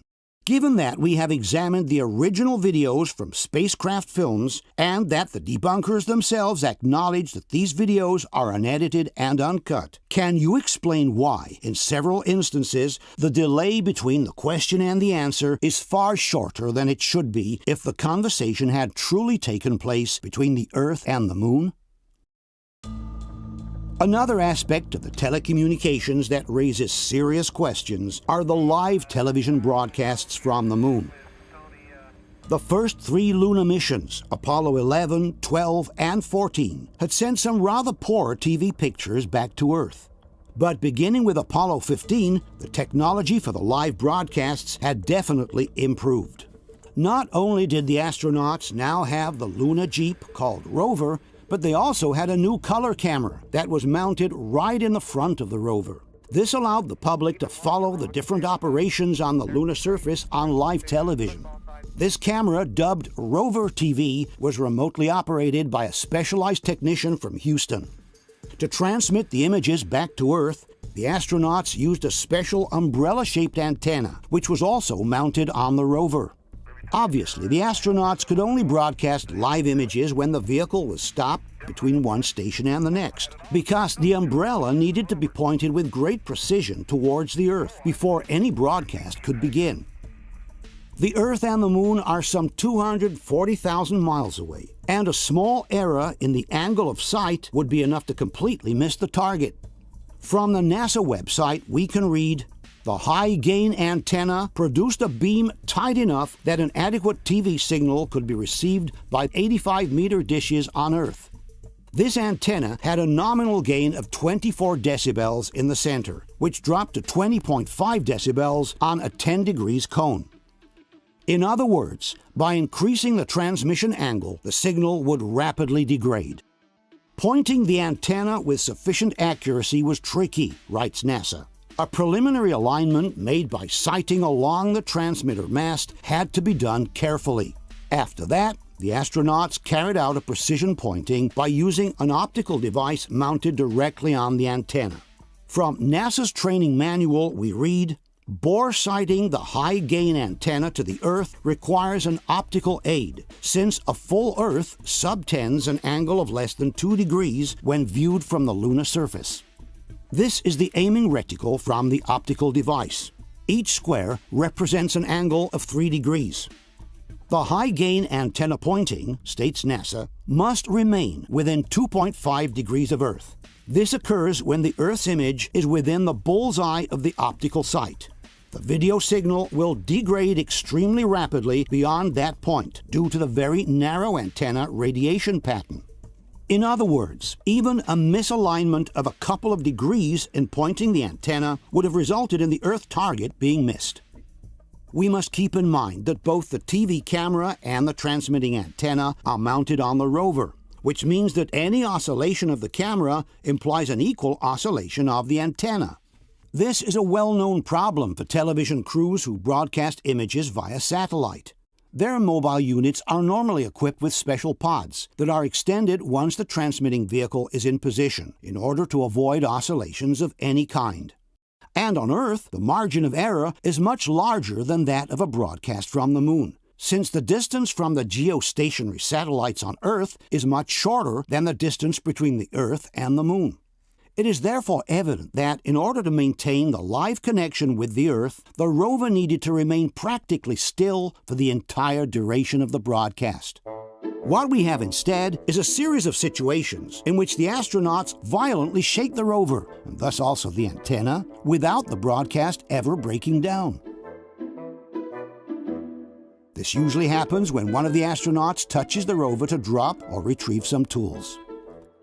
In order to assess the actual oscillations, one needs to look at how much the line of the horizon in the background moves up and down.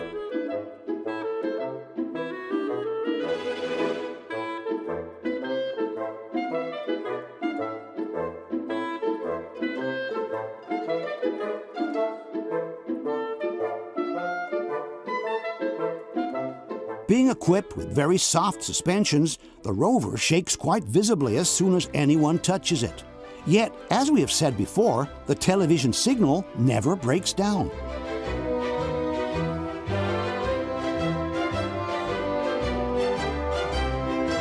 We must remember that each oscillation of the camera corresponds to an equal oscillation by the antenna. And yet, as if by magic, the television signal never breaks down, nor does it degrade at all.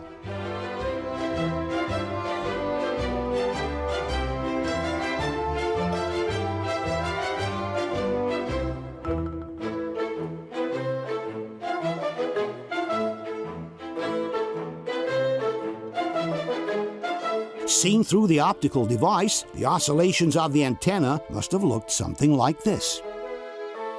Question. On Earth, transmitting vehicles are normally equipped with stabilizing pods in order to keep them from shaking during the broadcast. Why didn't NASA think of placing something similar on the rover, since it was supposed to broadcast from a distance dozens of times higher than a simple Earth satellite?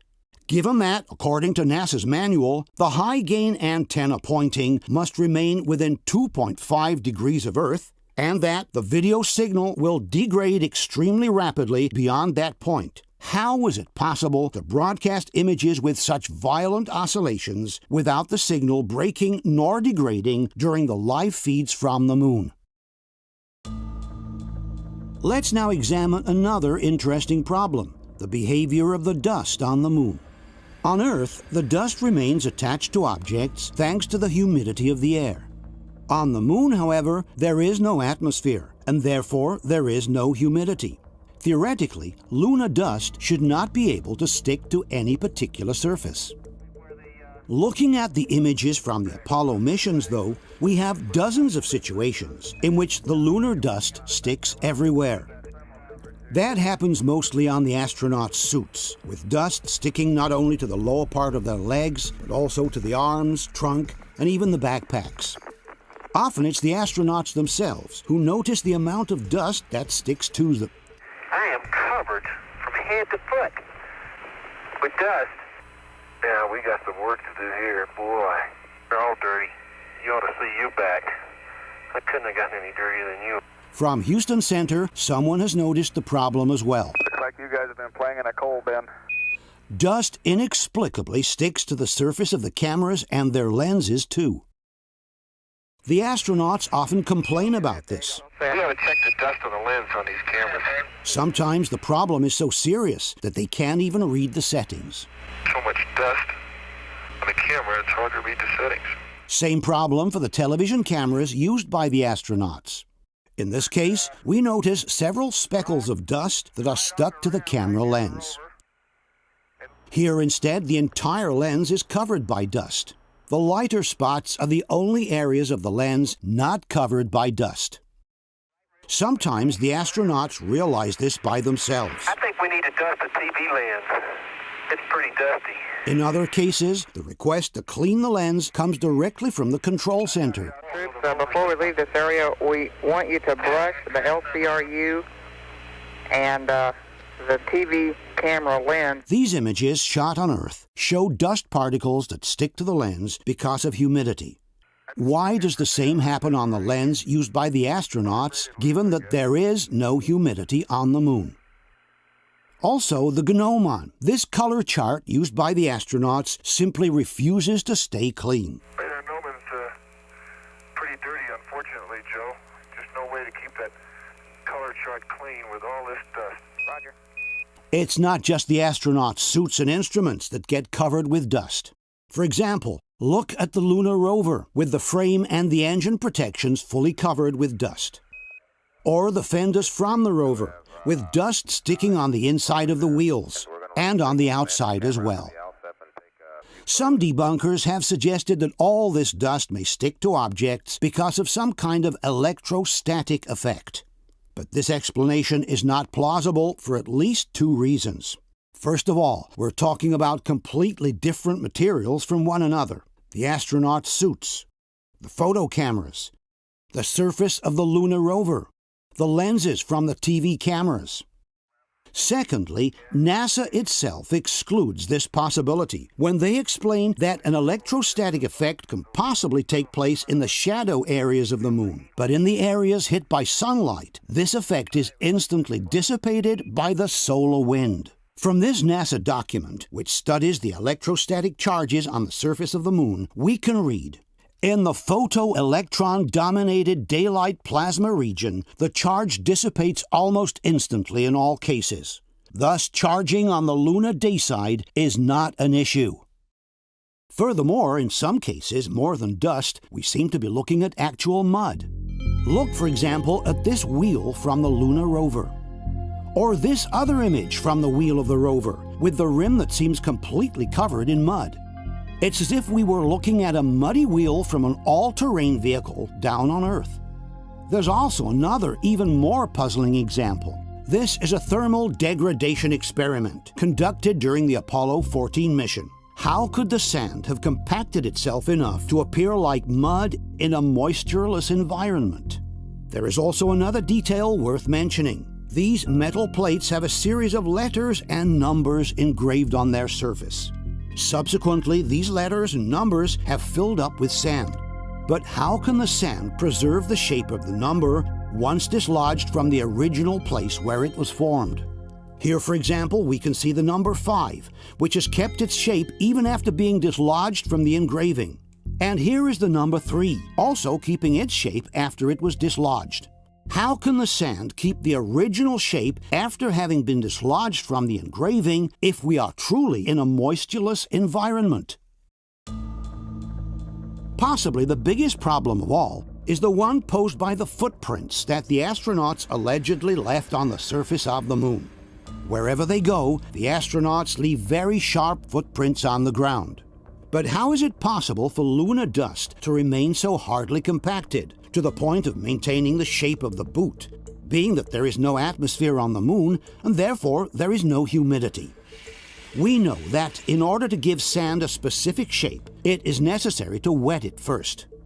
If the sand is dry, the sand grains won't stick to each other, and the shape will not be preserved.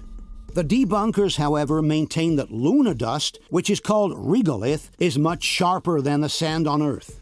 For this reason, they argue, the simple pressure from the boot is enough to compact it, even in total absence of moisture. In order to prove their theory, the Mythbusters have asked NASA for an exact replica of the moon boot and for a certain amount of a special dust prepared by NASA, which has very similar characteristics to lunar dust. So for this test, NASA has given us a lunar regolith simulant. It's manufactured to test equipment that is going to the moon. It's very similar to lunar dust in the fact that each particle is very sharp. Dirt on Earth has been weathered, so it's very smooth. So this is as close to lunar dust as we can get. It's one kind of dust that Paolo Attivissimo is also very familiar with. Questo è un campione, è un simulante, si chiama, un simulante di regolite, che è la polvere di luna sintetica che si usa per collaudare i veicoli che poi torneranno sulla Luna. The Mythbusters have conducted their experiment in a vacuum chamber, in the total absence of moisture, thus replicating the same conditions found on the moon. The rig is ready to take its one-legged step, and the vacuum chamber has been vacuumed. Boot stop, vacuum. Here we go. In 3, 2. We notice that the Mythbusters have even added some counterweights to their device in order to simulate the exact weight of the astronaut's foot on the lunar soil. 1. Yeah! Take that! Yeah! Look at that. We made a footprint inside of a vacuum. And there was no water vapor, which is what this conspiracy theory is all about. In your face, conspiracy theorists! The Mythbusters seem very eager to celebrate, but in reality they have not succeeded at all in replicating the original footprints by the astronauts. Just look at how solid and squared the little bars of sand that have formed under the astronaut's boot are. They are almost perfect geometric solids, with sharp edges and well-defined contours. These sandbars are so solid and compacted that they even retain their shape after they are broken in pieces.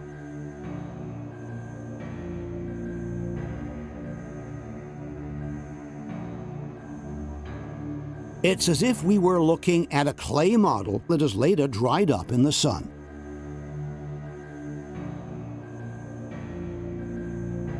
It is clear that we are looking at a very different result from the one obtained by the Mythbusters in the vacuum chamber. If we were to break apart or even just try to move one of these sandbars, they would certainly not remain compacted, nor would they retain their shape. In conclusion, the Mythbusters, with their experiment, have proven the exact opposite of what they intended to prove. In absence of humidity, it's absolutely impossible to replicate the astronauts' footprints. Question: given that there is no moisture on the moon and that the solar wind dissipates electrostatic charges almost instantly, can you explain why the lunar dust sticks to all kinds of materials, from the astronaut suits to the photo cameras, from the rover's surfaces to the TV camera lenses?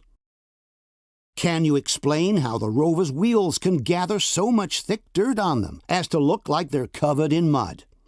Can you explain how the lunar dust can stick together to such an extent, even preserving the shape of the numbers after they were moved from the engravings in which they had formed?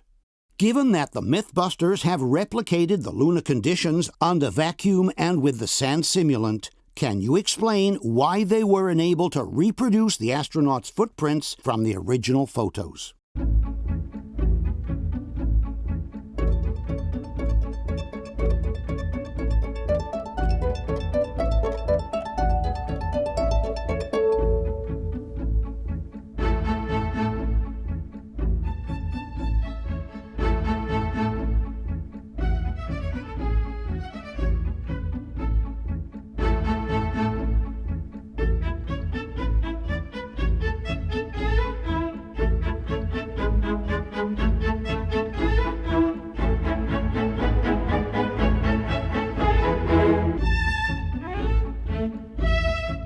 If it's true, like many believe, that the Apollo missions were filmed in a studio on Earth, one of the biggest problems would have been to simulate the lunar gravity, which is about 1/6 of the gravity on Earth. The most common technique to obtain such an effect has always been the use of steel wires. Extremely thin and invisible to the camera, steel wires were already in use in the early 1960s in movies such as Mary Poppins. And even today, they're regularly used, like in the film Magnificent Desolation, precisely to replicate the lunar walks of the Apollo missions. Connected to a sophisticated system of pulleys and counterweights, steel wires allow the astronaut to reduce his weight until a perfect simulation of the lunar gravity is achieved. Another way to obtain a similar effect is to connect the steel wires to balloons filled with helium. This system was used, for example, in the television series From the Earth to the Moon, produced by Tom Hanks. This also produces the effect of reducing the astronaut's weight until lunar gravity is simulated. There is a problem, however, with steel wires. While they are normally invisible to the camera, they may get hit by the light at a particular angle, making them momentarily visible on the screen. And this is exactly what seems to have happened in the sequence from Apollo 14. While the astronauts are busy near the LEM, at one point some flashes of light can be seen above the head of one of them. The initial flash is certainly caused by the antenna mounted on the backpack. This antenna, which is about 1 foot long, often reflects the light that hits it. But then there is a second flash, right above the first one, which cannot be attributed to the antenna, and looks exactly like one caused by a steel wire. Let's watch again in slow motion. This is the contour of the astronaut with the backpack on his shoulders. This is the antenna causing the first flash of light. And this is the second flash of light, definitely above the first one, which cannot be ascribed to the antenna. There is something else reflecting the light, some 3 feet above the astronaut's head. And this something cannot be a flare in the lens from the first flash, because the second flash occurs after the first one and not simultaneously. A similar case occurs during the Apollo 17 mission. Here, too, we see a double flash of light from the antenna, and then another flash, much higher, right above the astronaut's head. In this case, this cannot be a flare inside the lens either, because the flash above occurs after the ones below, and not simultaneously. There is something else reflecting the light a few feet above the astronaut's head, in a space that should be totally void of objects of any kind. The debunkers, however, maintain that these are not flashes of light on steel wires, but simple defects due to the video conversion.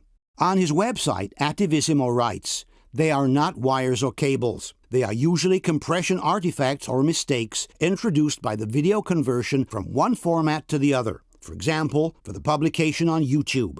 The original videos, which we should always use as a reference instead of using copies converted so many times, do not present these phenomena." But Attivissimo is wrong. What we have just shown you are the original, non-converted videos by spacecraft films. The same originals that Attivissimo says should be used for reference or analysis. Anybody who owns the original videos can verify that the flashes of light we have shown are already there. They are not the effect of compression or video conversions as claimed by Attivissimo. Furthermore, the flashes of light aren't the only thing suggesting that steel wires were used in the scenes from the moon. There are also several instances in which the astronauts seem to be rising from the ground with no effort whatsoever, as if some invisible force were pulling them up. Let's analyze some of these situations. This astronaut is leaning on the ground, and then he suddenly gets up with no apparent effort. It's as if a mysterious force was suddenly pulling him up from the ground. Here, the astronaut is suddenly pulled upwards and then remains dangling while rotating on himself.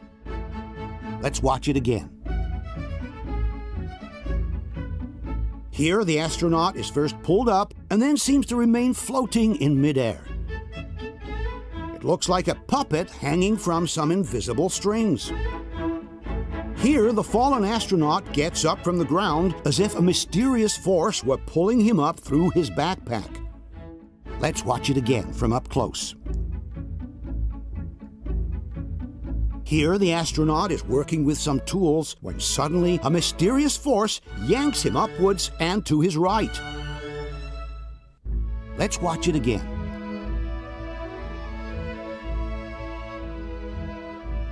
There is even a situation where the astronaut complains that he cannot get up, and he almost seems to wait for someone or something to pull him up. But I can't get up. The astronaut waits until a mysterious force helps him up. There we go.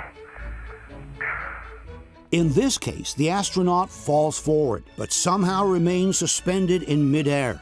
In fact, if we look more closely, we notice that he first remains floating in midair, then a mysterious force pulls him upwards. Here we have a case of apparent levitation. The astronaut on the left takes a leap forward and then remains floating in midair, his legs dangling, while a strange force pulls him upwards. Let's watch it again in slow motion.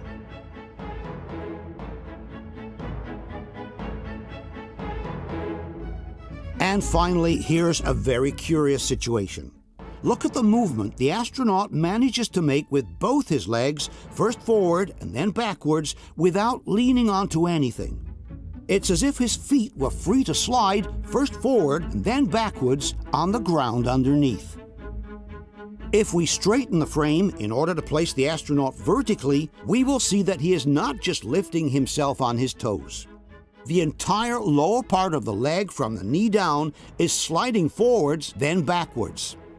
But how is it possible to slide with both feet at the same time, first forward and then backwards, without an external force pulling you upwards in the meantime? Question. Given that these are not artifacts from video conversion, nor are they glares inside the lens, can you explain what these flashes of light sometimes appearing over the head of the astronauts actually are? Can you explain how it is possible to make a movement such as this one, or this one, without some kind of external force pulling you upwards? The last set of evidence includes elements that suggest the presence of air on the set of the lunar pictures. As we all know, there is no atmosphere on the moon, which means the astronauts should be moving in a situation of absolute vacuum. There are different elements, however, suggesting that we are in the presence of air instead. One such element is the behavior of the clouds of dust behind the wheels of the rover. If we were in the absence of air, all the sand lifted by the wheels should follow a perfect parabolic trajectory from the moment it leaves the wheel until the moment it falls to the ground. Being that there is no air to slow them down in their path, both the heavier particles of sand and the lighter ones should follow the same parabolic trajectory.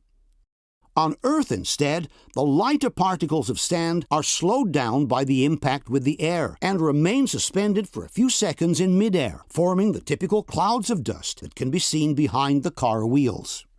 This phenomenon can be observed in many different situations: simply kicking up some sand, during a golf game, or during a motocross race. But it is a phenomenon that can also be observed behind the wheels of the lunar rover, where instead it should not happen. For example, look at these clouds of dust that remain momentarily suspended in midair behind the rover's wheels. As we have said before, without an atmosphere, no cloud should be forming at all. All the sand particles, both the heavier and the lighter ones, should follow the same parabolic arch. This is also confirmed by Clavius. If an atmosphere is dense enough, writes the website, it can hold small particles suspended against gravity for a short time. None of that would happen on the moon because there's nothing to keep the dust particles suspended. And yet, small clouds of dust form repeatedly behind the rover's wheels and briefly remain suspended in midair before falling to the ground. All of this should not happen if we were actually on the moon, where no atmosphere is present. Here is another situation suggesting that we are in the presence of air. The golden material on the right is a thermal covering mounted on the front of the rover. We often see this covering float up and down during the rover's transfers from one station to the next. When the rover is stationary, however, this covering should not move, given that there is no air to lift it up. There is a situation, however, where the covering seems to be moving by itself. At first, we cannot tell whether it was the astronaut who touched it. But then we see that while the astronaut is brushing the dust away, the thermal cover floats by itself more than once, as if a soft breeze were lifting it from below. There is also another curious case, again during the Apollo 16 mission. When one of the astronauts closes this flap on the rover, we notice a puff of dust being blown upwards. Let's watch it again in slow motion. Some may suggest it could have been a vibration to move the sand. But in reality, the entire rover is covered by sand. If there was a vibration, all the sand would move at once. Here instead, the sand is blown upwards in one specific spot only, and exactly next to the flap being closed. Let's now tackle one of the most debated and well-known issues in the entire lunar discussion: flags waving in the vacuum. In the videos from the Apollo missions, we can often see the American flag waving, but it's hard to tell whether it waves because it was moved by a gust of air or just because the astronaut is touching the flagpole. The Mythbusters have conducted an experiment in a vacuum chamber to prove that even in absence of air, the flag can continue waving for a while after the astronaut has touched it. This is flag waving test in a vacuum. And stop. Oh, it's moving a lot. Hey! It's moving a lot. So in the vacuum, the flag moved, not just a little bit. It actually moved quite a bit. So that proves you don't need wind in order to move the flag in a vacuum. But then it's the Mythbusters themselves who raise the ante by throwing this challenge. So unless someone finds a shot of the flag flapping without an astronaut manipulating the flagpole, it's myth-busted. Unless someone finds a shot of the flag flapping without an astronaut manipulating the flagpole, they said. Well, we have found at least 3 situations where the flag waves without anyone touching it. The first one is from this television sequence from Apollo 15. Here, one of the two astronauts is standing next to the flag, having his picture taken by his colleague. This is one of the shots taken.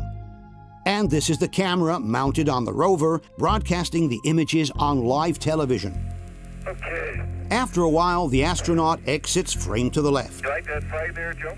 A few seconds later, one of the two astronauts walks back in front of the camera, headed to the LEM. After he passes, we notice that the flag is waving without anyone having touched it. Let's watch again.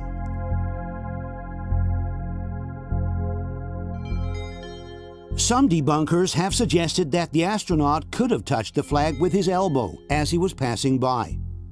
But a simple triangulation with the photographic image shows that this was not possible. In order to fill up the frame to this point from the top of the head to the waist, the astronaut must have been somewhere halfway between the flag and the camera. There is too much distance for him to have touched the flag with his elbow. Other debunkers, like Attivissimo, accept the fact that the astronaut did not touch the flag, but suggest that the waving was caused by some kind of electrostatic discharge. Questo è il momento misterioso.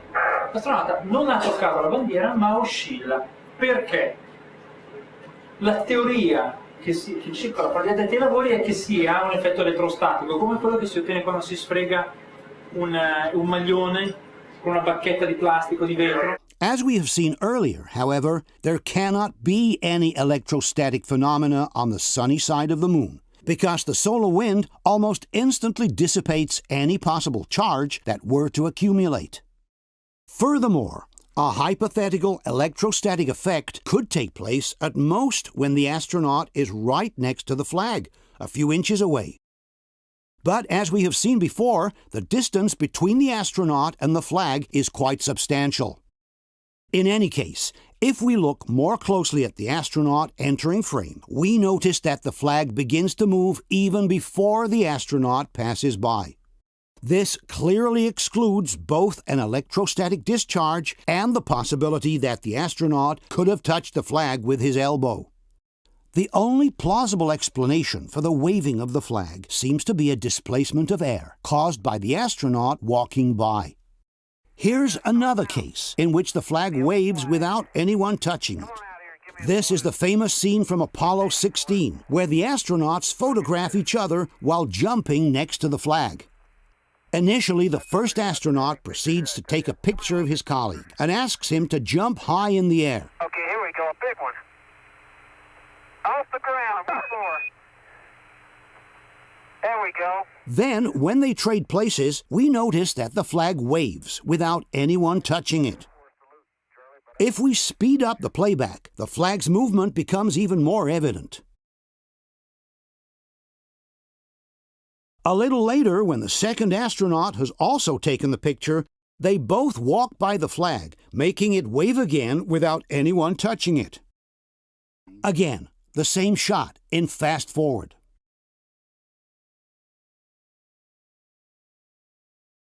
There is finally a very interesting case in which the flag waves repeatedly by itself more than once, while the astronauts are on board of the lunar module. This is the Apollo 14 mission at the end of the second and last lunar excursion. The two astronauts are getting ready to re-enter the LEM when one of them accidentally trips into the television cable, causing the camera to fall to the ground. After a few seconds, the same astronaut approaches the camera and puts it back in position, while his colleague begins climbing the ladder of the LEM. After this, the first astronaut heads back to the LEM. From this moment on, no one will touch the camera again. The first astronaut completes some loading operations by means of a pulley, then climbs the ladder as well. As the two astronauts close up the LEM and prepare for departure, the camera continues to take in the empty scene. 15 minutes go by without anything happening at all. But then at some point, without anyone possibly touching it, we notice the flag waving and partially entering frame on the right side of the picture. After 15 seconds, the flag moves in the other direction, returning to the original position. After another 20 seconds, the flag enters frame again, as if a light breeze were moving it. The flag remains visible for about half a minute, then disappears again to the right. A couple of minutes later, the same thing happens for the third time. The flag enters frame from the right, it exits, then waves back in, and eventually disappears from sight. As we have said before, both astronauts are already in the LEM, and there's no one else around who could have touched the flag. Furthermore, by using this white object as a reference, we can establish that the frame does not pan from left to right, but it remains fixed. In other words, it is not the camera moving sideways, it's the flag actually waving as it enters and exits frame by itself. Some debunkers have suggested that the waving of the flag could be caused by emissions of gas from the LEM during the depressurization process. But this explanation does not stand up for at least two reasons. First of all, any ejected gas would immediately disperse its pressure into the vacuum of space and would not be able to create the turbulence needed to move the flag. Secondly, we have seen that the flag always moves initially from right to left. In other words, it always moves towards the LEM before going in the opposite direction. In no case, therefore, any hypothetical gases expelled from the LEM could attract the flag towards the LEM itself. Question: given that there is no atmosphere on the Moon, can you explain what slows down and suspends the sand particles in midair, forming small dust clouds before they fall to the ground? Given that the flag begins to move even before the astronaut reaches it, which excludes both a static discharge and a physical contact, can you suggest anything different from the displacement of air to explain the flag's movement? Given that this flag waves not once but twice without anyone touching it, can you explain what caused this flag's movements? Given that the astronauts have been in the LEM for at least 15 minutes and that there is no one else around who could have touched the flag, can you suggest anything different from a displacement of air on the set to explain the flag's repeated movements? Let's tackle now one of the most well-known and debated aspects of the entire lunar discussion, the photographs from the Apollo missions. In order to analyze them in detail, we have turned to the experience of some world-famous photographers who have worked for all the most important magazines in the world. All these photographers were already professionally active in the 1970s, using the same cameras and the same kind of film used by NASA for the Apollo pictures. Let's briefly introduce them. Tony Torenberg, photo reporter, portrait artist, well-known fashion photographer. Starting from the 1970s, he has worked for some of the most prestigious magazines in Italy and around the world. Torenberg has also authored several books on photography and currently runs a photo factory where he regularly teaches photographic technique. His works have been presented in several expositions around the world, including the Biennale of Venezia and the Triennale of Milano. Aldo Falai, world-renowned fashion photographer with more than 40 years of international career under his belt. Starting from the 1980s, he has been the official photographer for Giorgio Armani. With his sophisticated and elegant style, Falai has contributed to creating the fashion image that has defined the Armani trademark across the globe. Falai has published several photography books, and his pictures have been presented in many international exhibitions on his name. Oliviero Toscani, a fashion photographer known all around the globe. From the 1970s, he has literally transformed the concept of fashion pictures with his nonconformist, irreverent style. Besides having worked for all the most important magazines in the world, Toscani has authored some of the most revolutionary advertising campaigns of their times, such as those of Benetton, Fiorucci, and Jesus Jeans. Peter Lindbergh, among the top photographers in the world for 40 years. Lindbergh is credited with launching on the world stage the so-called supermodels, the team of models including Cindy Crawford, Linda Evangelista, Naomi Campbell, Tatiana Patitz, Kate Moss, Christy Turlington, which dominated the fashion scene around the world in the closing decade of the last century. Lindbergh is the only one among the professionals elite to have been asked 3 times to photograph the prestigious Pirelli calendar in 1996, 2002, and in 2017. The favorite personal photographer by many movie stars, from Charlotte Rampling to Penelope Cruz, from Uma Thurman to Nicole Kidman, Lindbergh is considered today simply one of the best living photographers in the world. Also, Massimo Mazzucco, the author of this film, has worked as a fashion photographer for over 20 years, working for important magazines in Italy, United States, Germany, and Australia. Before we analyze the Luna pictures in detail, however, we should try to clear the field from some incorrect arguments that are sometimes used by those who claim we never went to the moon. One of the most recurring mistakes is to state that these pictures are fake because there are no stars in the sky. It is in fact correct that there are no visible stars in the sky, whether the pictures were taken on Earth or actually on the moon. The lens settings and the exposure times that the astronauts used were printed directly on the back of the photo cameras. Lens aperture between 8 and 11 in full sun, shutter speed 1/250th of a second. Anyone who has taken night pictures with the old film cameras knows that at 1/250th of a second, it's impossible to catch the light of the stars. In order to see the stars, one must extend the exposure time to at least 1 full second, if not 2 or 4 seconds. Quando leggevo, dice, ma non ci sono le stelle, dicevo, ma questo non ha mai fatto le foto, le stelle non si vedrebbero mai, perché sono in confronto alla zona che si fotografa, sono molto meno luminose, quindi il cielo risulterebbe sicuramente un nero profondo. It is therefore correct that there are no visible stars in the Apollo pictures, whether these were taken on Earth or actually on the surface of the moon. Another wrong argument often used to suggest the Luna fakery is that of the so-called fiducials, these small reference crosses that appear on all the pictures taken on the surface of the moon. There are cases, some claim, in which the cross seems to disappear behind the objects in the picture.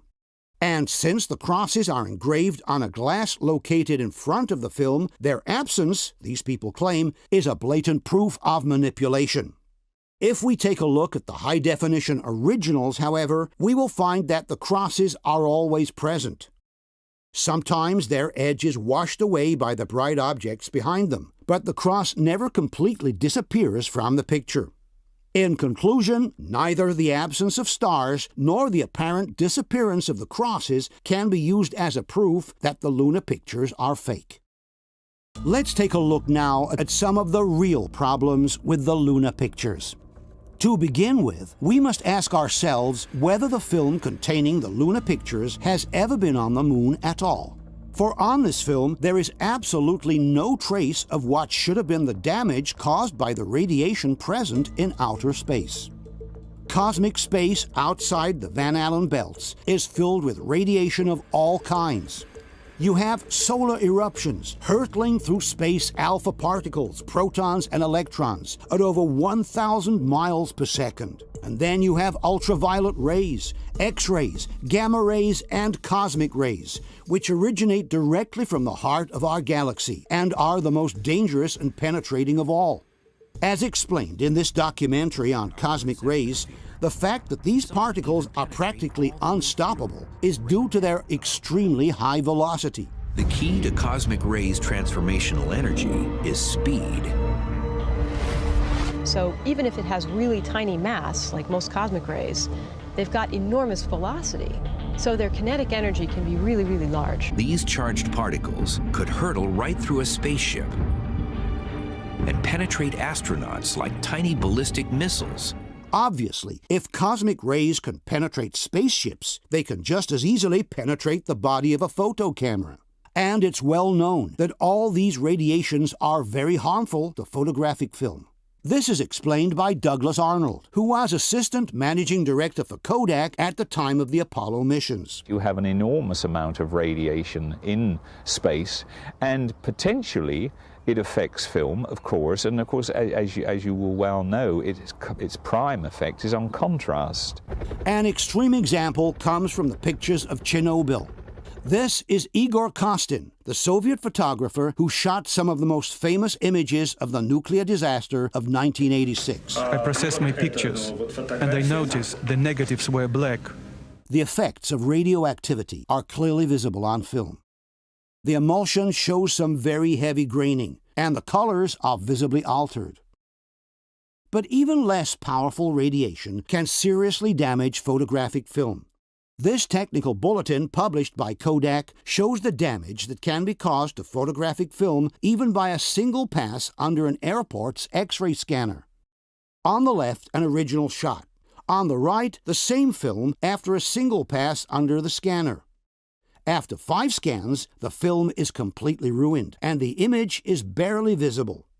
This is a well-known problem to professional photographers. Te prova a passare una pellicola ai raggi X di un aeroporto, pigli e butti via il lavoro.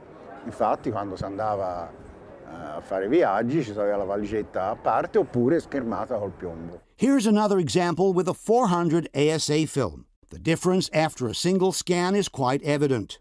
Contrast and color saturation disappear, and a general fog seems to be covering the entire image. Even with sensitivities closer to those used in the Apollo pictures, the damage caused by a single pass under the scanner is evident. The graining is present all across the picture, and it becomes particularly visible in the darker areas of the image. Here is another example at 200 ASA. A single pass under the scanner has completely ruined the blackness of the night sky. In the pictures from the Apollo missions, however, the skies are perfectly black. The color saturation is fully preserved, and there is no graining whatsoever in any part of the picture. And we must consider that the pictures from the Apollo missions have been exposed to cosmic rays, which are much more powerful and penetrating than simple X-rays. This educational film from the 1960s describes how cosmic rays leave a very evident mark on photographic film. Well, we don't get a picture in the conventional sense, but the charged particles do leave identifying tracks behind. Here's an exposure which was made on a balloon flight. It shows a primary cosmic ray particle hitting a nucleus in the film emulsion. Also, you see an enlarged photograph of one of these emulsion plates.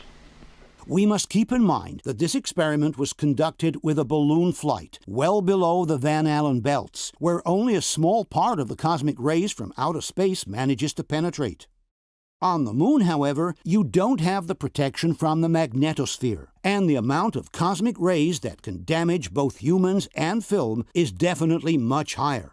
This is explained by Dr. David Groves, an expert in photographic analysis. We're protected on Earth by a nice thick atmosphere, and that combined with the magnetic field keep these ionizing particles away from us, on film of course. In space, you're not offered that protection. In fact, thanks to the probes that have explored the Moon in recent years, we are able to quantify with some accuracy the fluxes of radioactive particles present in the cosmos. From this document published by NASA, we can read, the cosmic ray flux per square centimeter of lunar surface per year contains an amount of particles that translates to 4.5 particles per second per square centimeter. This document, published by the National Council on Radiation Protection, offers a similar amount. 4 particles per square centimeter per second during a minimum of solar activity. This amount can be reduced up to 4 times during a solar activity peak. Thus, on the Moon, we have an average flux that can range from 1 to 4 radioactive particles per second per square centimeter. A true downpour of cosmic rays capable of penetrating any object they were to find in their path. Considering that the photo cameras have been on the lunar surface for up to 8 consecutive hours with no specific protection against radiation, each roll of film should have received tens of thousands of impacts from the cosmic rays, damaging the pictures in a visible way. Instead, the pictures taken by the astronauts show no damage whatsoever due to radiation. Colors are perfect, the contrast is fully preserved, and there is no visible sign of graining on the emulsion. This apparently inexplicable fact is remarked both by Douglas Arnold and David Groves. If you look at the results, top quality duplicates, you can see that there appears to be no effect whatsoever. I would expect to see on the transparencies evidence of small bright dots where a high-velocity nuclear particle had impinged on that film. I have no evidence whatsoever that this has occurred. But how is this possible? After all, it's NASA itself in this document from the Skylab project who writes, "The radiation environment encountered during Earth orbital missions was studied extensively. The results indicated that the radiation environment could severely damage unprotected film. The energy level of the intergalactic cosmic rays," explains the document, "is so high that no practical method exists for eliminating cosmic radiation damage. This degrading factor must be accepted, and, though significant, it should not be unacceptable for short-term exposure or with relatively insensitive film types." We then ask the following questions. Given that, according to NASA, no practical method exists for eliminating cosmic radiation damage, and that this degrading factor must be accepted, where is the degradation, significant but acceptable, that should appear on the lunar pictures? Given that this is the result of cosmic rays' impact on film within the magnetosphere, where radiation is weaker than in external space, can you explain why on the lunar pictures there are no visible signs of radiation damage? Given that this is the result of a simple X-ray scan, which lasts only a few seconds, can you explain why in the Apollo pictures, which have been exposed to cosmic radiation for up to 8 consecutive hours, there is no visible graining whatsoever? Given that the lunar surface gets hit by an average of 1 to 4 particles per square centimeter per second, and that the cameras have been out on the surface unprotected for up to 8 consecutive hours, can you explain why on the lunar pictures there are no signs of degradation due to the radiation? Another question to be answered is how could the cameras have worked on the moon, given the extreme temperatures, especially the cold, that are found on the surface of our satellite? Being that there is no atmosphere to soften the transition between sun and shadow, on the moon, temperatures can easily go from 200+ degrees in the areas hit by the sun to temperatures of more than 200 degrees below zero in the shadow. In space, you're facing the sun, it's 240 degrees. The dark side is 240 degrees below zero. The environmental hazards were really tough, like thermal control. I mean, you get in the shadow on the moon and it can drop hundreds of degrees below zero. But how can a camera keep working in such extreme conditions, given that its delicate mechanisms are subject to the effects of thermal expansion and thermal contraction?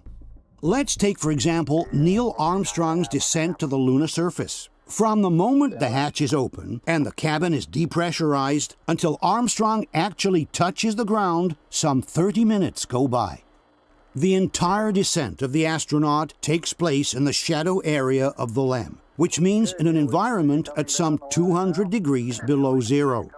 Once Armstrong touches the ground, his companion lowers the camera for him through the open porch. Armstrong straps the camera to his chest, Installed on the ICU bracket. walks a few steps back, and takes the first set of pictures, always remaining in the shadow of the LEM. I'll step out and take some of my first pictures here.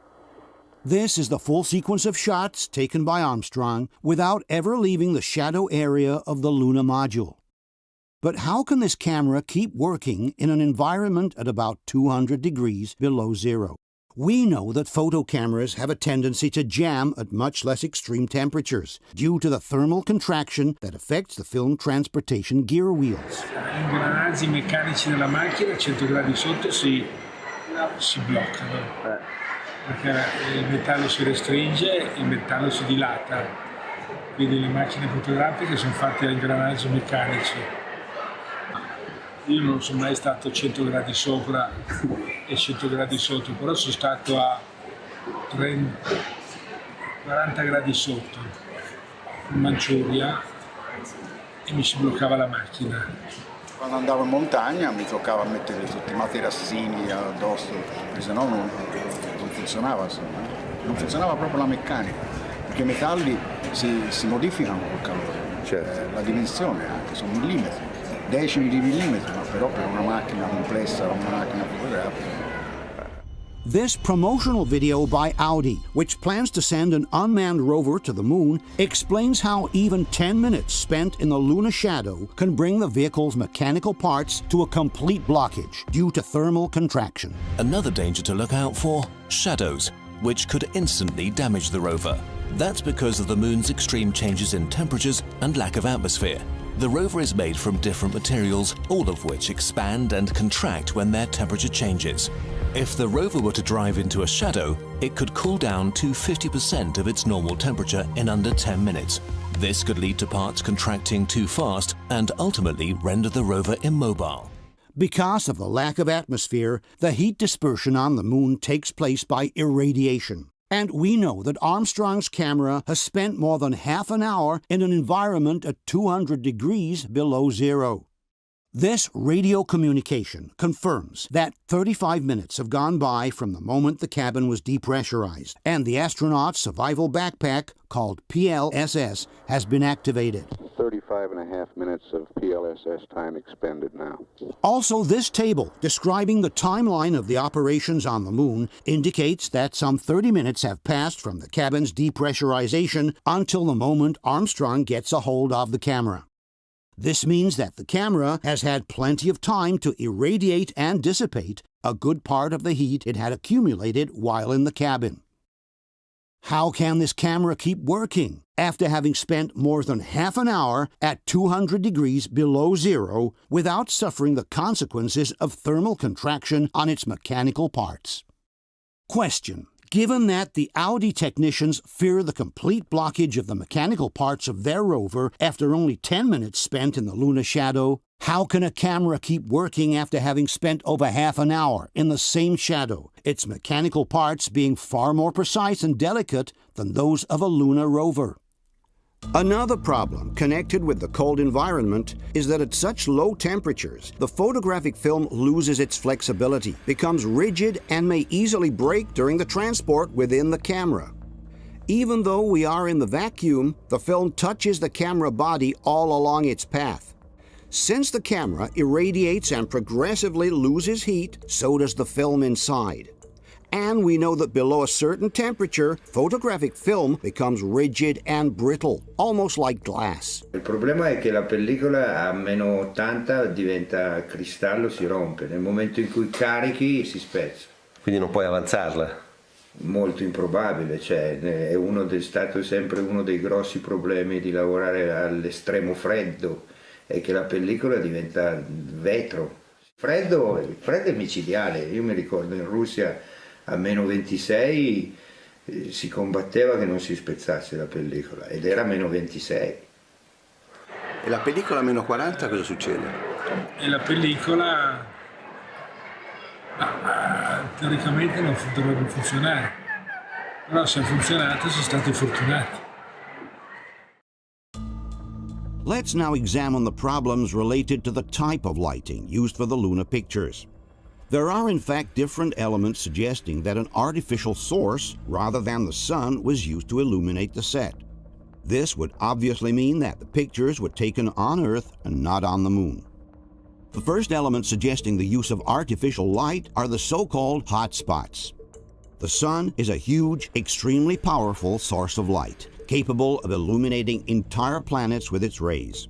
For this reason, when the sun illuminates a large, flat expanse, the light reaches every visible point with the same intensity. Whether we observe an area closer to us or one in the distance, the luminosity of the ground is practically the same everywhere. This is due to the fact that the sun is thousands of times larger than the Earth, which means it can easily illuminate any portion of its surface with the same intensity. If we use an artificial light source instead, like for example a movie light, the area of illuminated terrain will be much smaller. Furthermore, at the center of the illuminated area, we will see what is called a hot spot, while as we move away from the center, we will notice a substantial decrease of luminosity called fall-off.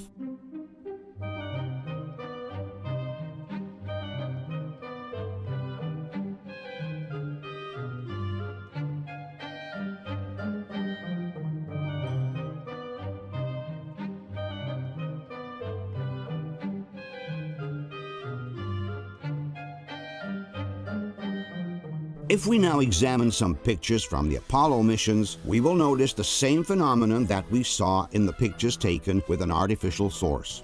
A noticeable hot spot in the center of the image and a just as noticeable drop of light as we move away from the center of the illuminated area.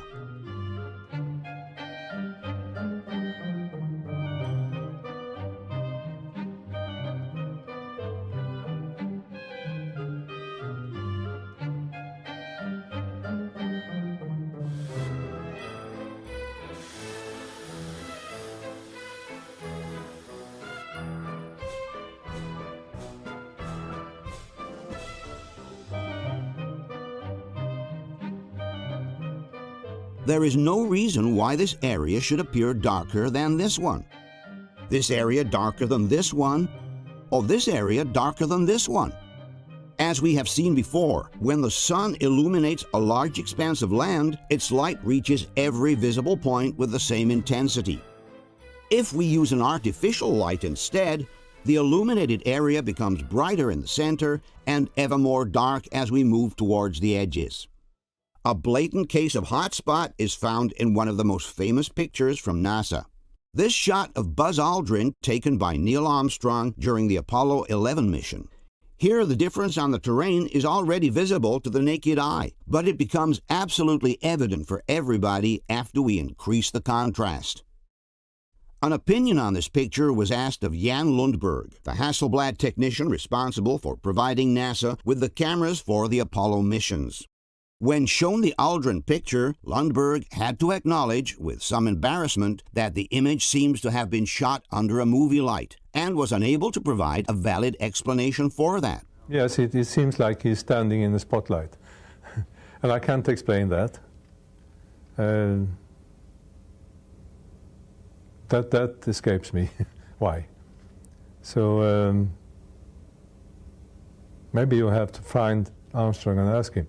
The professional photographers were also very surprised by this noticeable and inexplicable fall-off of light in the distance. È chiaro che qua c'è una caduta di luce strana. Il sole arriva così, ma è strano che qui sia più buio che lassù, sembra un riflettore messo non centrato bene. Anche qui, che strano, perché sta sorgente luminosa. Sembra ci sia una lampada con attorno un riflettore, tipico delle lampade da studio. La scurezza della parte scura di qua, della parte in ombra qua, è superiore alla parte in ombra qua. E non dovrebbe essere. E non dovrebbe essere uguale. Qui effettivamente ci si domanda cos'è che crea questa fascia di ombra, perché in teoria è un deserto e quindi... Sì, anche qui no, perché è più scuro qui, cioè sembra come che... Cioè, non c'è motivo che queste colline sia, perché il sole è a milioni di chilometri. Cioè, sì, potrebbe essere lo scuro dovuto, diciamo, al fatto che il sole sta tramontando, è radente. Ma radente fa delle ombre semmai più lunghe, ma non questo tipo di ombra. Se fossimo in una sala di posa o se avessimo puntato un grande faro in questa scena, per quanto grande sia il faro, non può mai avere una luminanza come quella naturale del Sole. E quindi per forza si creano delle cadute di luce. In studio hanno molto senso, in effetti diciamo in studio questo è giustificabilissimo, però qui non ha molto senso, dovrebbe essere piattamente, uniformemente illuminato dal Sole. Sì, e le cadute qua sono pazzesche. It's very funny, that is totally spotlight. But it's totally spotlit, no? It's not like at all a big light turned over there. Yeah, that is funny. You know, that is like totally lit. It's absolutely true. And I know these pictures, I've never thought about it. Meno è più scuro il terreno di lontananza. Sì. E non si capisce perché. Non si capisce perché. Il sole dovrebbe illuminare il terreno. Tutto da tutte le parti, è all'infinito la luce praticamente, no? E sono illuminate queste cose qui, il terreno dovrebbe essere come qui. Infatti. Solito discorso. Dà la sensazione di uno spot. Qui, sì. Proprio un sirio, ecco. Un grande Sirio. A Sirio, for those who are not professionals, is a large and powerful movie light. And curiously enough, a similar image was obtained in this documentary on the moon landings by using just that, a large movie light. As one can see, the results are very, very similar to those present in the Aldrin picture. According to Paolo Attivissimo, however, there is a different explanation for the fall-off of light in the distance. It would have been the engine of the LEM, he claims, to blow the dust away during the landing, thus revealing the lighter sand underneath. Non è l'orizzonte del terreno lontano a essere più scuro, è quello il suo colore naturale, è la parte in primo piano che è stata pulita dal getto e quindi ha portato in superficie o ha esposto del materiale più chiaro. But this hypothesis by Attivissimo doesn't hold water for at least two reasons. The first one is that the hotspot phenomenon takes place in different missions and in different situations, some of which are definitely far away from the landing area of the LEM. It is ludicrous to think that the lunar module would have gone around to neatly blow the dust off all these areas before it landed. Secondly, NASA itself denies the fact that the sand under the surface of the moon is lighter than the one on the surface. It is in fact the exact opposite. In this report on the Surveyor missions published in 1969, NASA wrote, "Observations of the fine-grained parts of the lunar surface disturbed by the landing and liftoff of the Surveyor 6 spacecraft have shown that the lunar material exposed at depths no greater than a few millimeters has a significantly lower normal luminance factor than the undisturbed surface. In other words, the ground swept by the lunar module's jet should appear darker than the rest, if anything, and certainly not lighter, like Attivissimo says."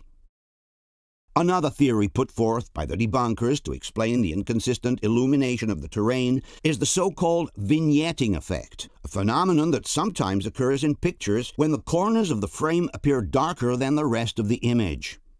But vignetting is a defect that only occurs in the low-cost lenses, and certainly not in the Zeiss lenses used by Hasselblad, which are simply the best in the world. Alcuni hanno suggerito che sia un problema di vignettatura, secondo te può esserlo? No, se l'Hasselblad la vignettatura scherziamo, non la fa. Quindi, fosse una macchinetta ad ulire, sì, ma... Furthermore, several pictures show how the difference between hotspot and fall-off is present in the center of the picture, as in the case of this image reflected in the astronaut's visor. And since vignetting never takes place in the center of the image, we can state with certainty that we are facing a real phenomenon on the ground, and not a case of vignetting.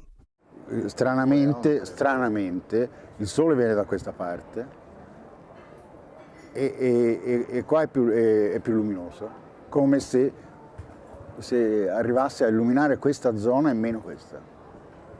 This is supposed to come from the sun. Yes, the sun the sun behind. This is the most photographer. ridiculous thing, because there's absolutely no reason that it is darker here. It's when you have a spot which is not strong enough. Right. Come here, really. Yeah. Here's another similar example in which the illumination problem is quite obvious. If we look at the sides of the astronaut photographer, we notice that on the left the ground is brightly lit, while on the right there is a dramatic decrease in luminosity. If this scene were truly illuminated by the sun, this area of the ground would appear as brightly lit as this one. Finally, as a possible explanation, a phenomenon called Heiligenschein has been suggested. It refers to that peculiar halo of light that sometimes appears around the shadow of the photographer in some particular situations. But the Heiligenschein effect only occurs when the sun is located exactly behind the photographer's head, along with the axis of the lens. This is the reason why the halo effect, which is due to a retroreflection phenomenon on the ground, appears all around its shadow. As we have seen instead, many of the hot spots in the NASA pictures occur when the light source is placed on the side of the photographer and not behind his head. Question: given that the sun should illuminate the whole landscape with the same intensity, both close and far away, can you explain the reason for the noticeable fall-off of light seen in many of the Apollo pictures? In this particular case, the fall-off takes place in the center of the frame, thus excluding a vignetting problem, and with the source placed on the side, thus excluding the Heiligenschein effect. Can you explain the reason for the noticeable fall-off of light that can be seen on the terrain right behind the astronaut photographer?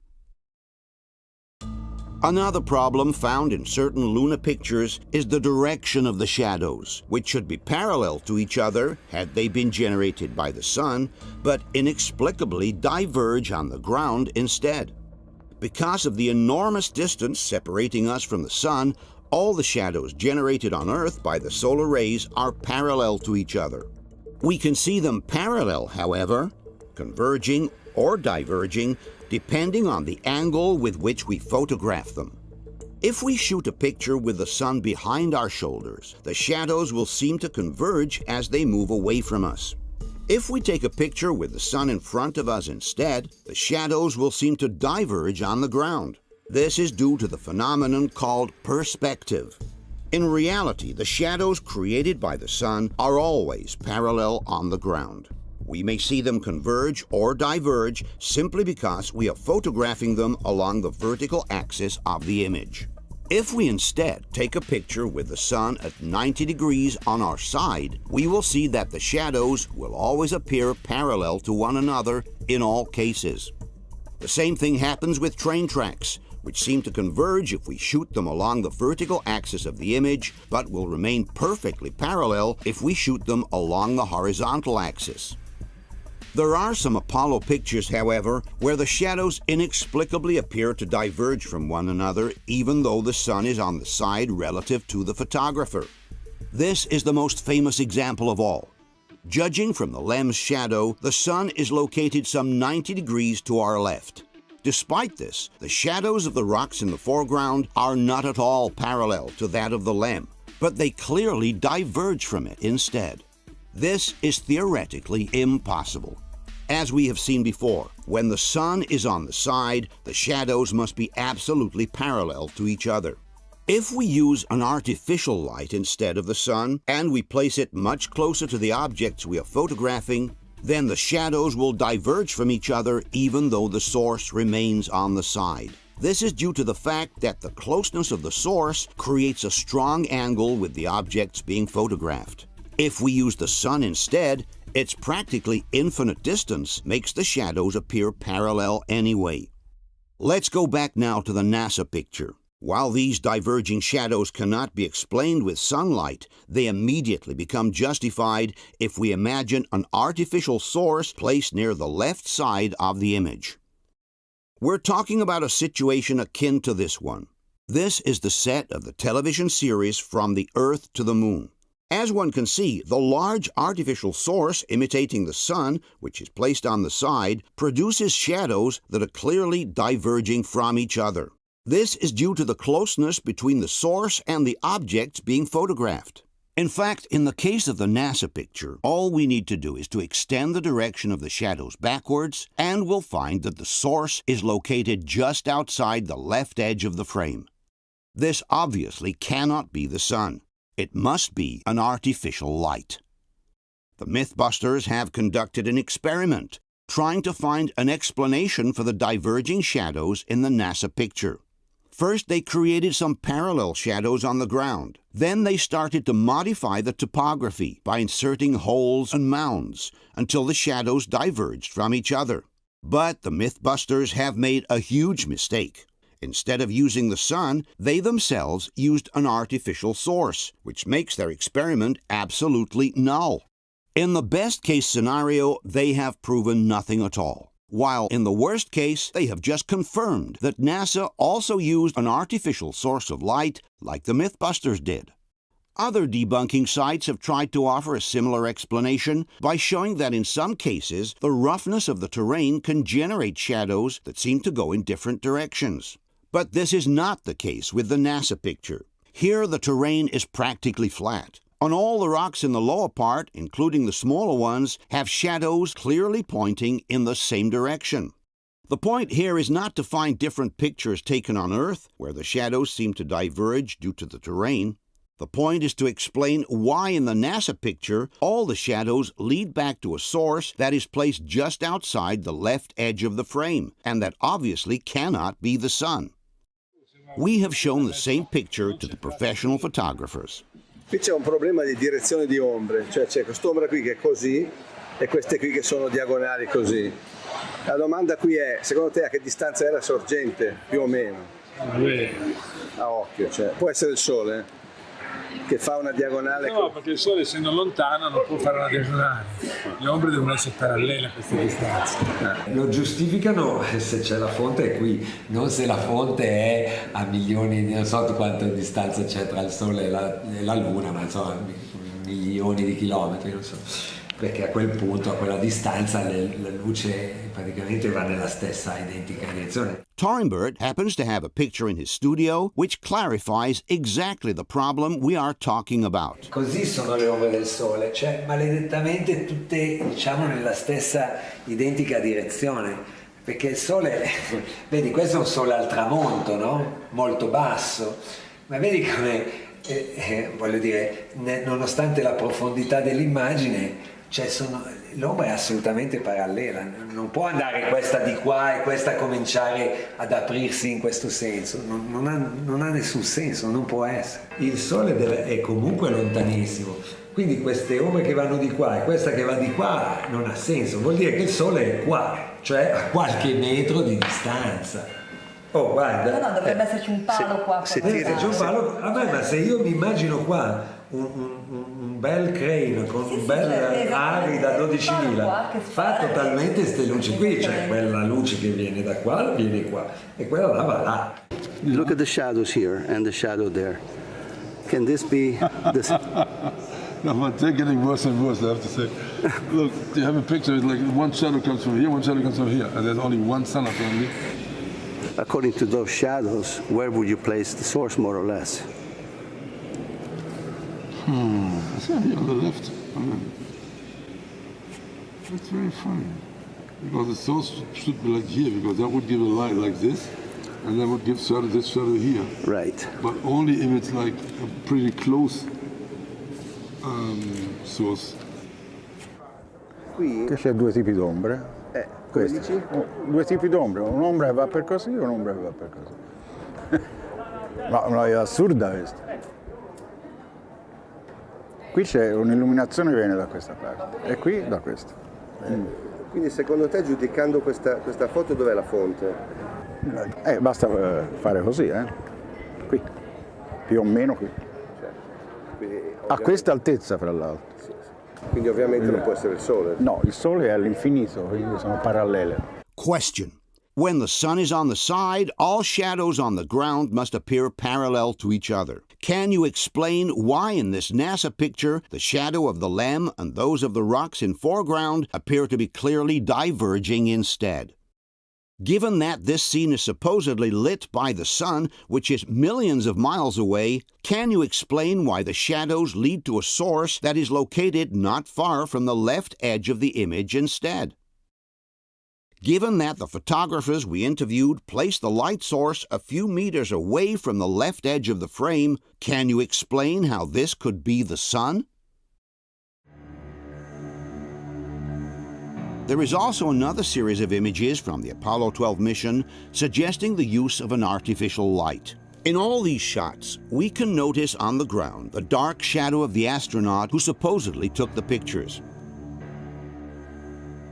If we close in on any of these shadows, however, we will notice that they are entirely surrounded by a grayish, blurred kind of edge.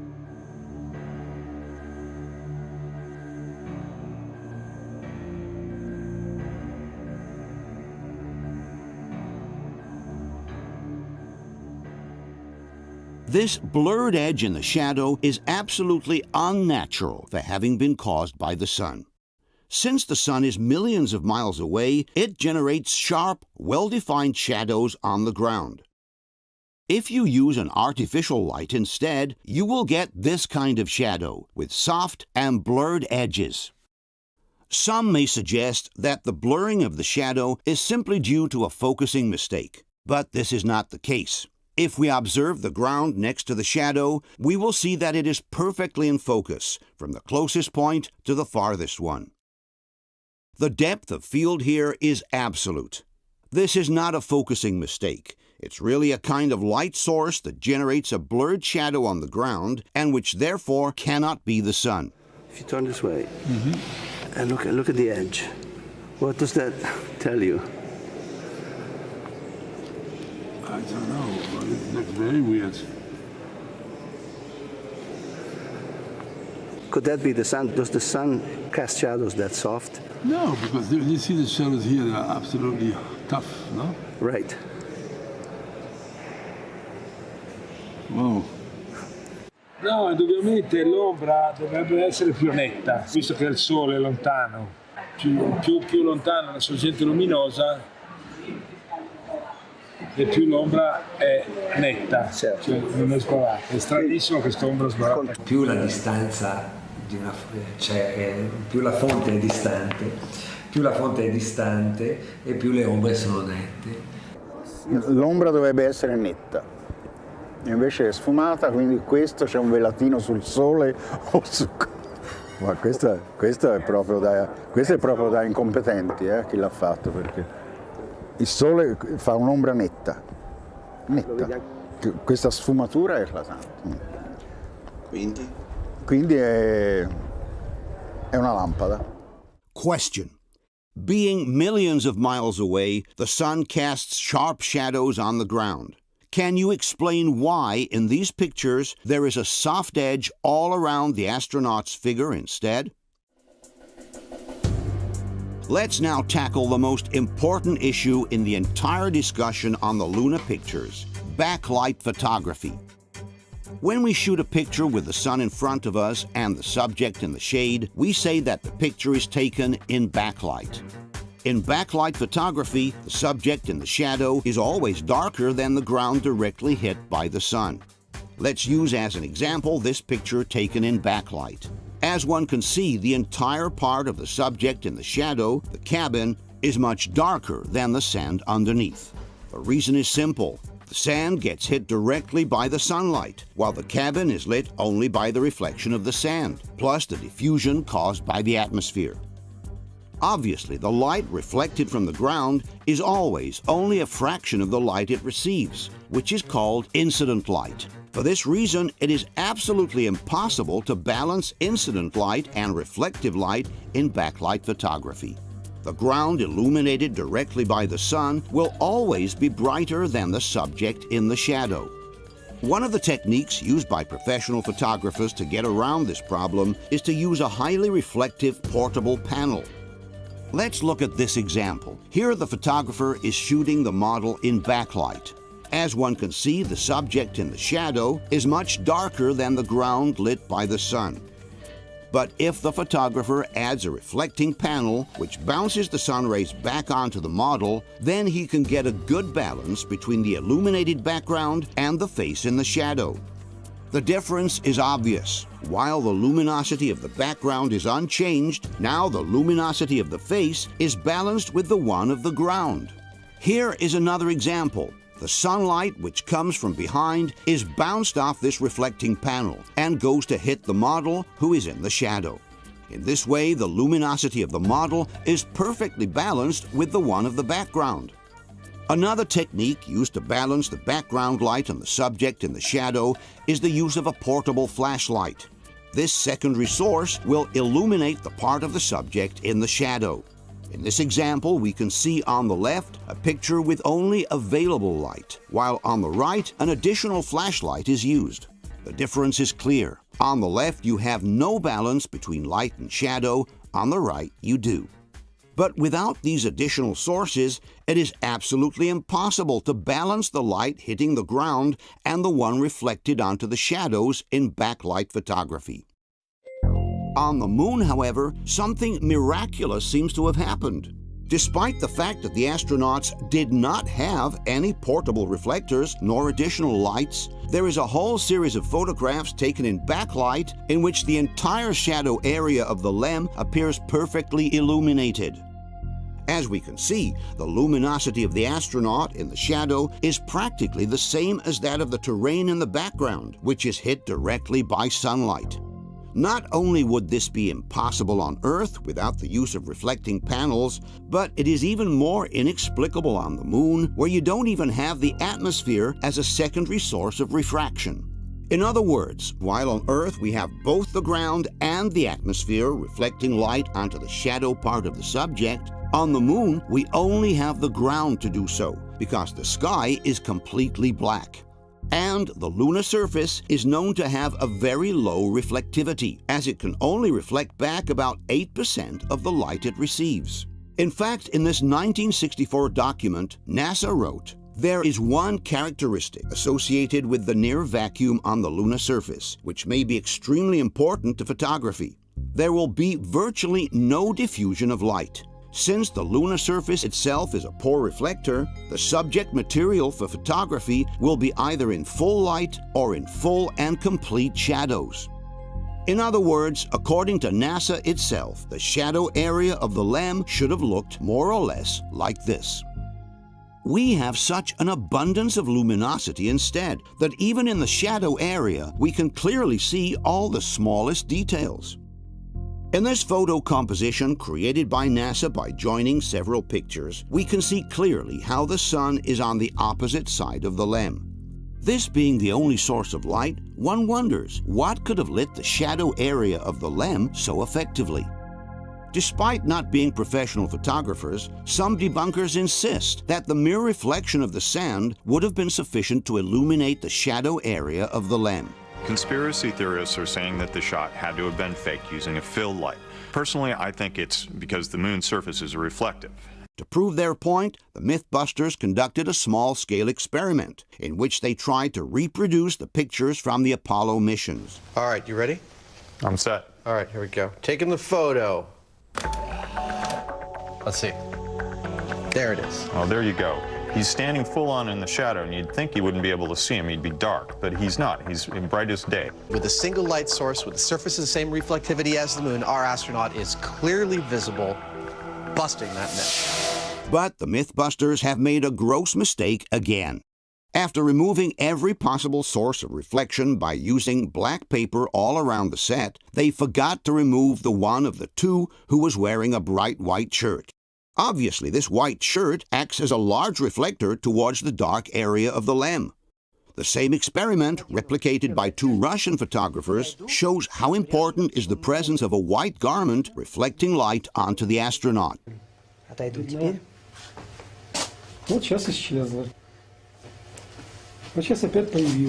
In any case, the problem is not simply to be able to see the astronaut in the shadows. As every photographer knows, all you need to do to see in the shadow is to open up the iris in your lens. The problem here was to balance the luminosity of the shadow area with the one of the ground, illuminated directly by the light source. And if we look more closely at the results, we will see that the Mythbusters were not able to balance the luminosity of the background with the one of the astronaut anyway. As one can see from the direct comparison, the sand illuminated by the sun is darker in the NASA picture and is lighter in the Mythbusters one, while the astronaut is lighter in the NASA picture and darker in the one from the Mythbusters. In other words, there is a much larger difference between light and shadow in the Mythbusters picture than in the NASA picture. Also, from this image from their own set, one can clearly see how the astronaut in the shadow is definitely darker than the terrain illuminated directly by the light source. It's a much different result from what we see in the Apollo pictures. Thus, the Mythbusters, again, have proven the exact opposite of what they intended to prove. That without additional lights, it's not possible to balance the area in the shadow with the area hit directly by the light source, not even using their white shirt as an additional reflector. In any case, the idea that the sand is sufficient to illuminate the shadow area of the LEM can be easily refuted by using the same NASA pictures. All we need to do is to look at other pictures taken with the same source of light, what supposedly is the sun, to realize that the shadow area in these pictures is practically pitch black. If the lunar sand truly had these magical reflecting powers, this part of the rock should more or less have the same luminosity as the terrain in the background. These panels should be almost as visible as the illuminated sand. and this shadow area of the rover would be clearly lit as well. Instead, everything that is not directly illuminated by the sun appears as a deep black shadow. This proves that the sand is not sufficient to brighten up the shadow areas by itself. For this same reason, we can also discard the idea that it was the Earth to illuminate the shadow area of the LEM. If the Earth's shine were truly that powerful, all the other shadow areas of the lunar terrain should be illuminated as well. But this is not the case. There is therefore no valid explanation for the practically identical illumination of the area hit directly by the sun and the shadow area of the LEM. In fact, the professional photographers we interviewed believe that in order to achieve such results, large reflecting panels or additional lights placed on the side of the photographer are needed. La tesi, diciamo, del complotto dice: siamo sulla Luna, non c'è nemmeno il cielo, non c'è l'atmosfera a farti da riflesso. Ormai qui è chiaro, cioè questa luce non corrisponde a questa, diciamo. Esatto.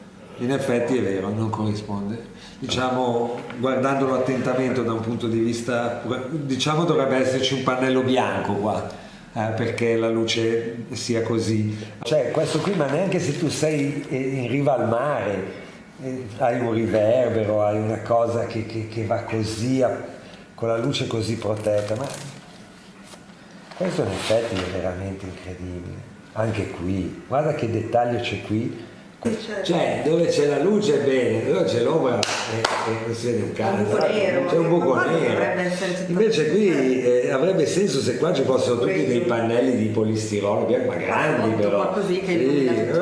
Caspita, cioè. È possibile avere, senza l'atmosfera che fa da riflesso, un controluce con esposizione quasi uguale qui e qui, in luce diretta e luce riflessa? Ci vuole un riflettore, insomma, un controluce così.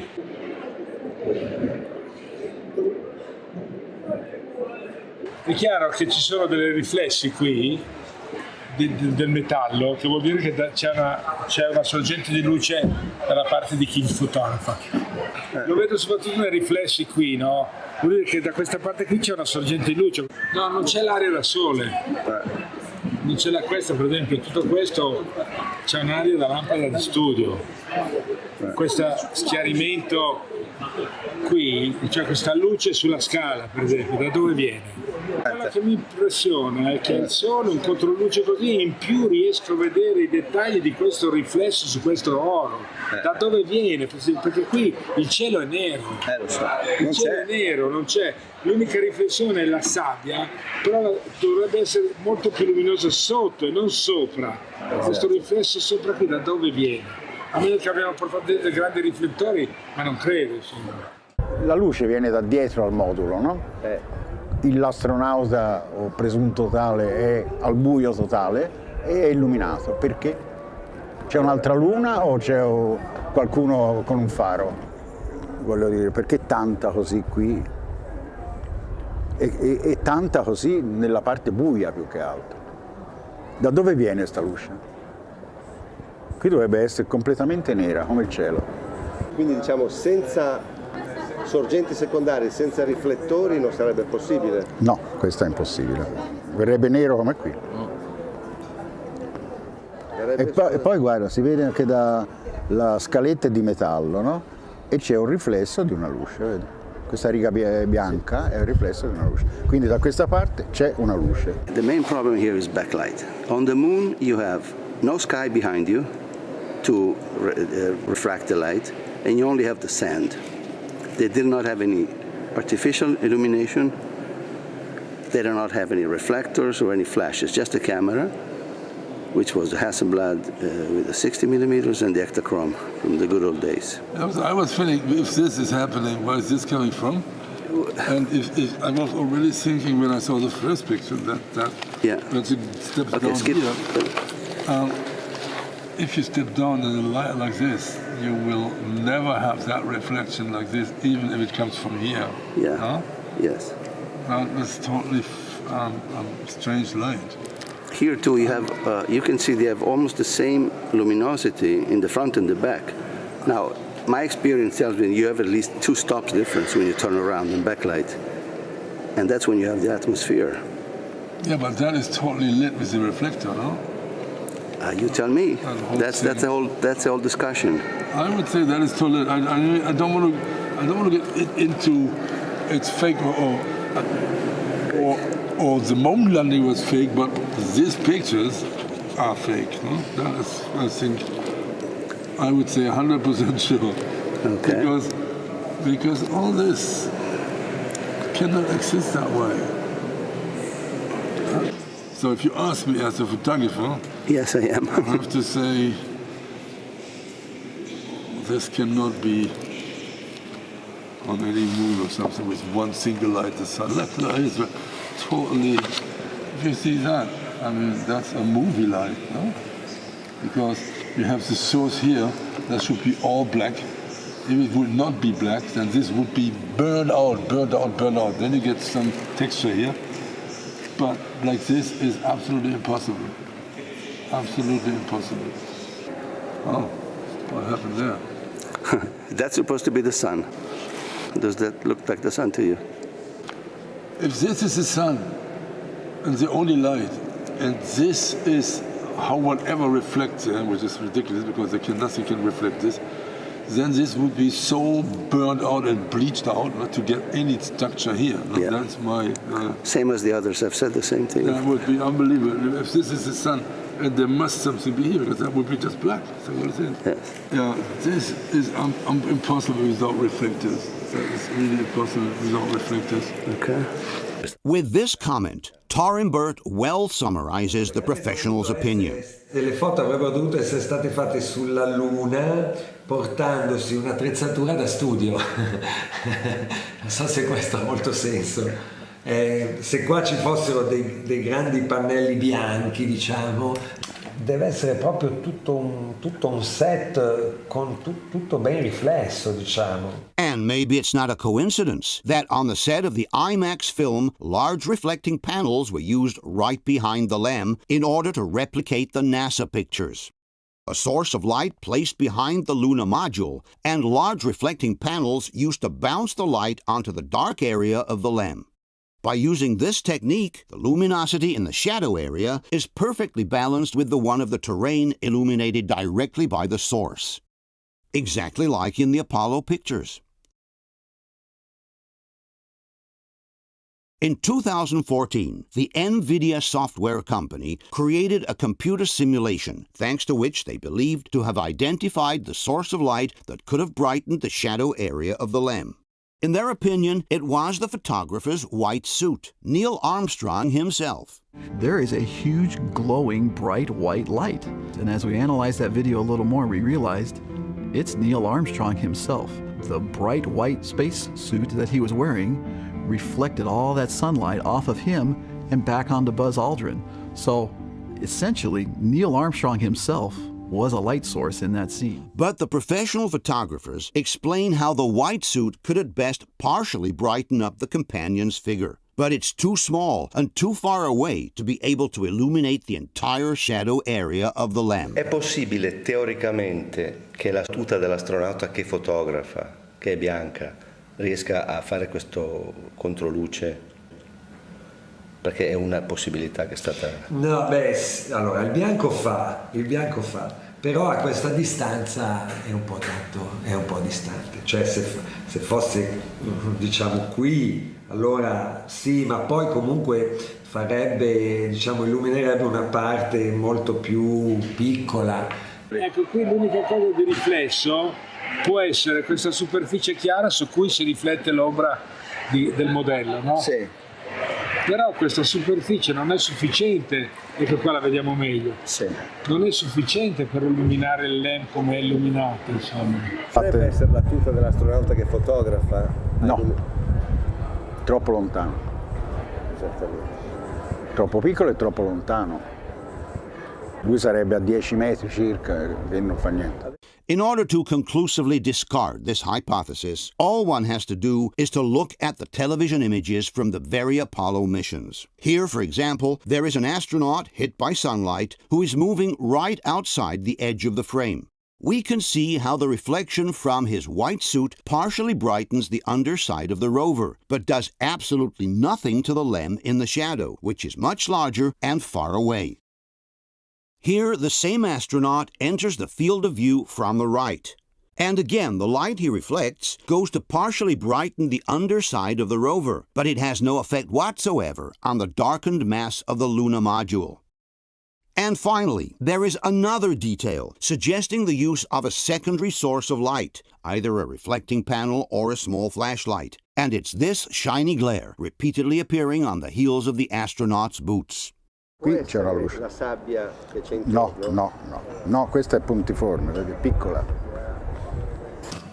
Anche questo, di nuovo, stesso problema. Cioè questo dettaglio dentro quest'ombra nera praticamente è impossibile.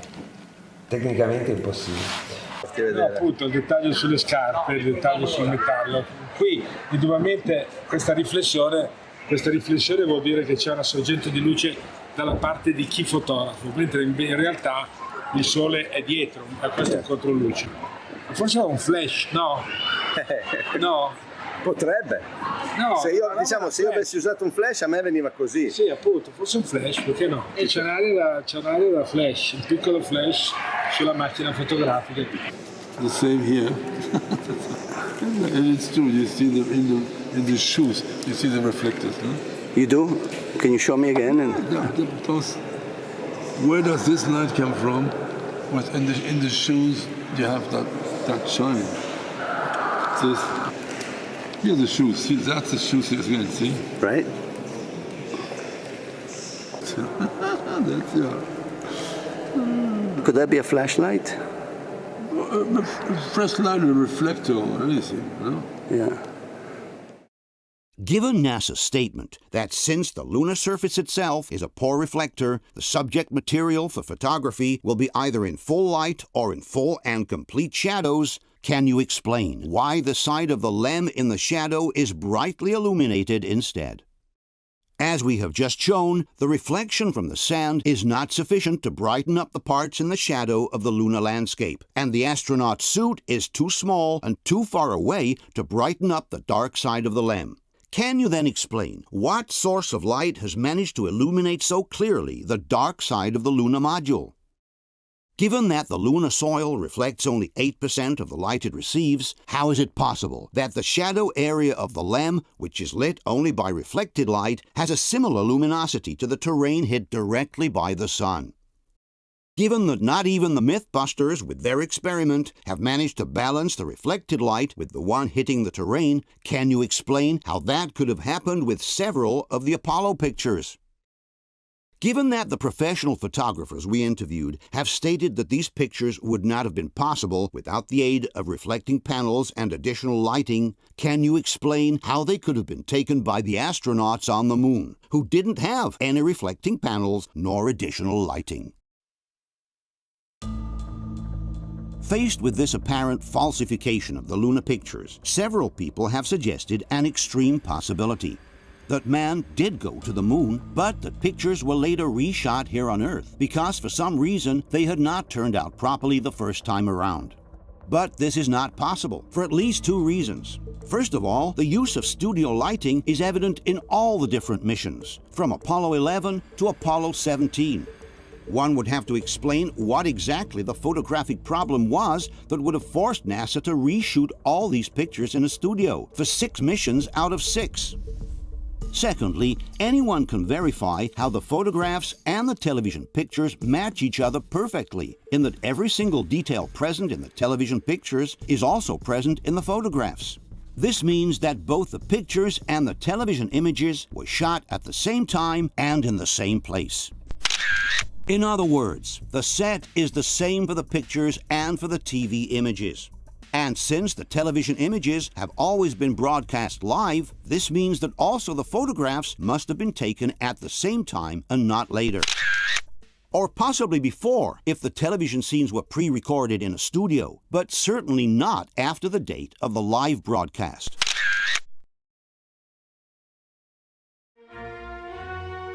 At this point, we are left with only one consideration to make.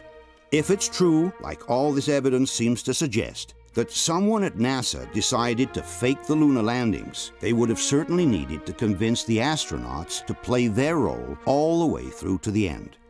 It could not have been possible to fake the lunar landings without their full cooperation.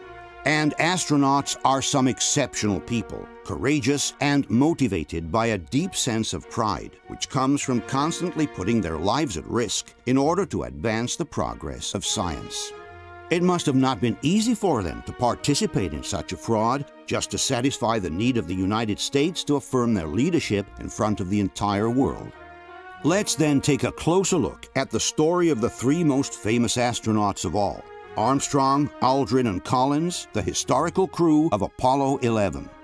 On July 24, 1969, astronauts Neil Armstrong, Buzz Aldrin, and Michael Collins triumphantly returned from the most important mission ever accomplished in human history. They have just been on the moon. They are the first human beings to have ever visited another celestial body and to have safely returned from it. On the recovery ship, they are welcomed by President Nixon in person. After a brief exchange in front of the cameras, Armstrong, Aldrin, and Collins are placed in quarantine for a few weeks of isolation. Then, on September 16, they appear for a press conference in front of the global members of the press, who welcome them with a standing ovation.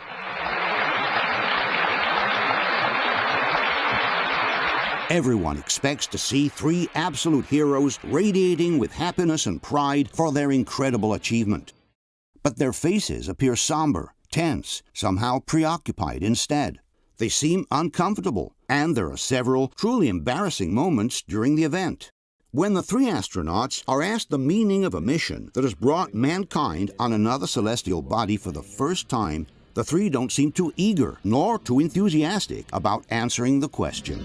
Many of us and many other people in many places has speculated on the meaning of this first landing on another body in space.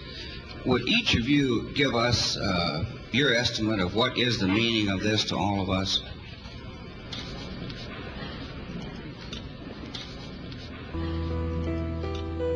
And when Armstrong describes their achievement as the beginning of a new era, he seems more like a person forced to read from a script than someone actually convinced of his own words. The entire program, it's a beginning of a new age.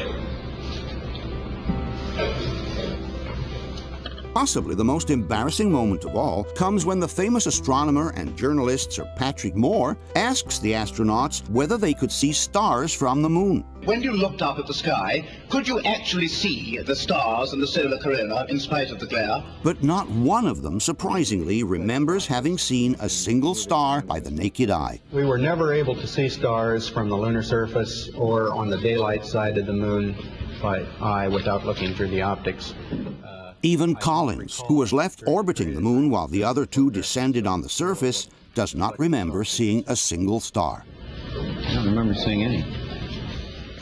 This is a truly disconcerting fact, given that their colleagues from the Gemini missions, who flew in space a few years before them, recall the long hours spent looking at the stars. We'd spend several hours just with our faces pressed up against the window at night with all the lights turned down low and watching the stars. Also, the astronauts from the shuttle missions, like for example James Riley, recall seeing literally millions of stars in outer space. What are the stars like in space? Like, are they just brighter than on Earth, or how would you describe it? They're brighter, but they're different. And a lot of things different about them. One, you don't have the atmospheric distortion, so they don't twinkle right. So you see lots of points, and you see lots of points, and that literally millions of them. One wonders where the Apollo 11 astronauts have truly been in the crucial 8 days of their mission, given that they don't remember seeing a single star by naked eye.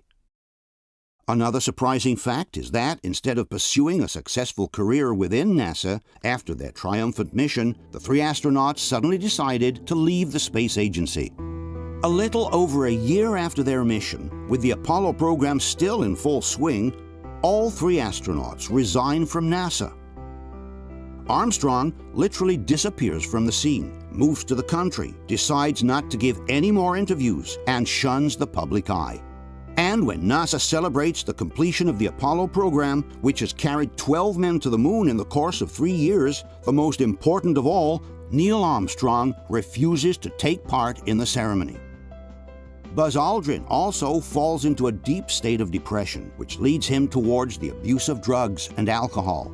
I thrived on addictive substances, alcoholism, and clearly that began to predominate in my unstructured life. In 1973, he appears in a photo in Paris Match, definitely changed in his physical aspect.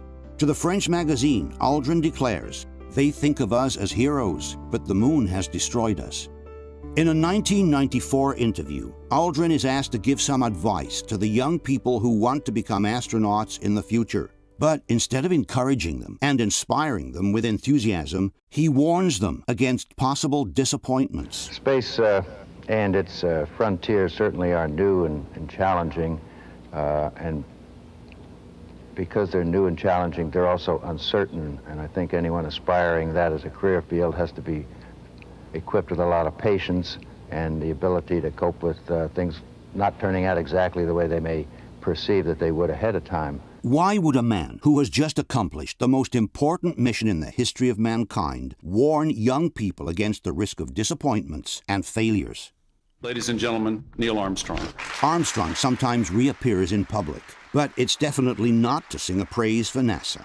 In a ceremony hosted by Bill Clinton in 1994, Armstrong makes an ambiguous and mysterious statement. While talking to a group of students, he mentions some of truth's protective layers that young people should try to remove in order to go on. We leave you much that is undone. There are great ideas undiscovered, breakthroughs available to those who can remove one of truth's protective layers. Later on, Armstrong stuns reporters again when he refuses to take part in the celebrations of the 40th anniversary of the Apollo mission. In 2004, filmmaker Bart Sibrel produces a documentary called Astronauts Gone Wild, in which he interviews the astronauts from the Apollo missions and asks them to swear on the Bible that they really have been on the moon.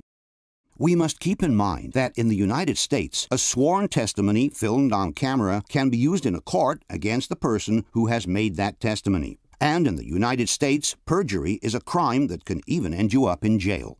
We don't know if this is the actual reason, but it's interesting to notice that once Neil Armstrong realizes he is being filmed by Sibrel's camera, he refuses to swear on the Bible. I wanted to give you the opportunity to swear on the Bible that you walked on the moon.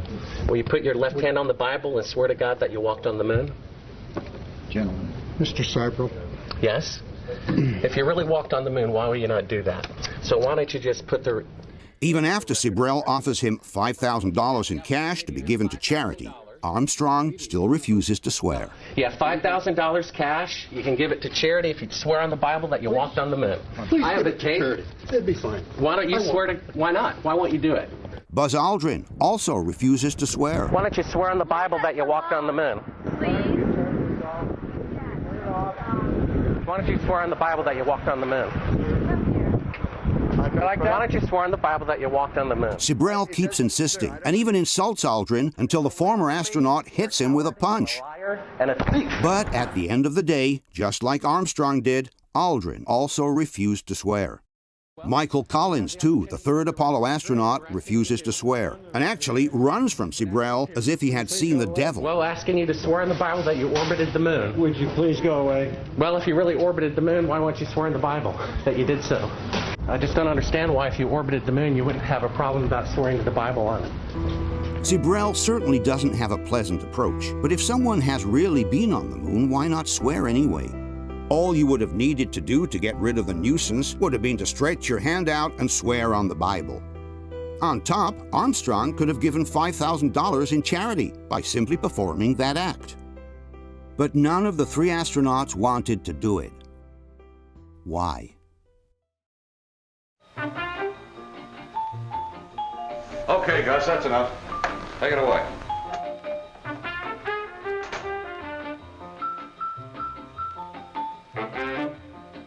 All right, here we go now. Hold it.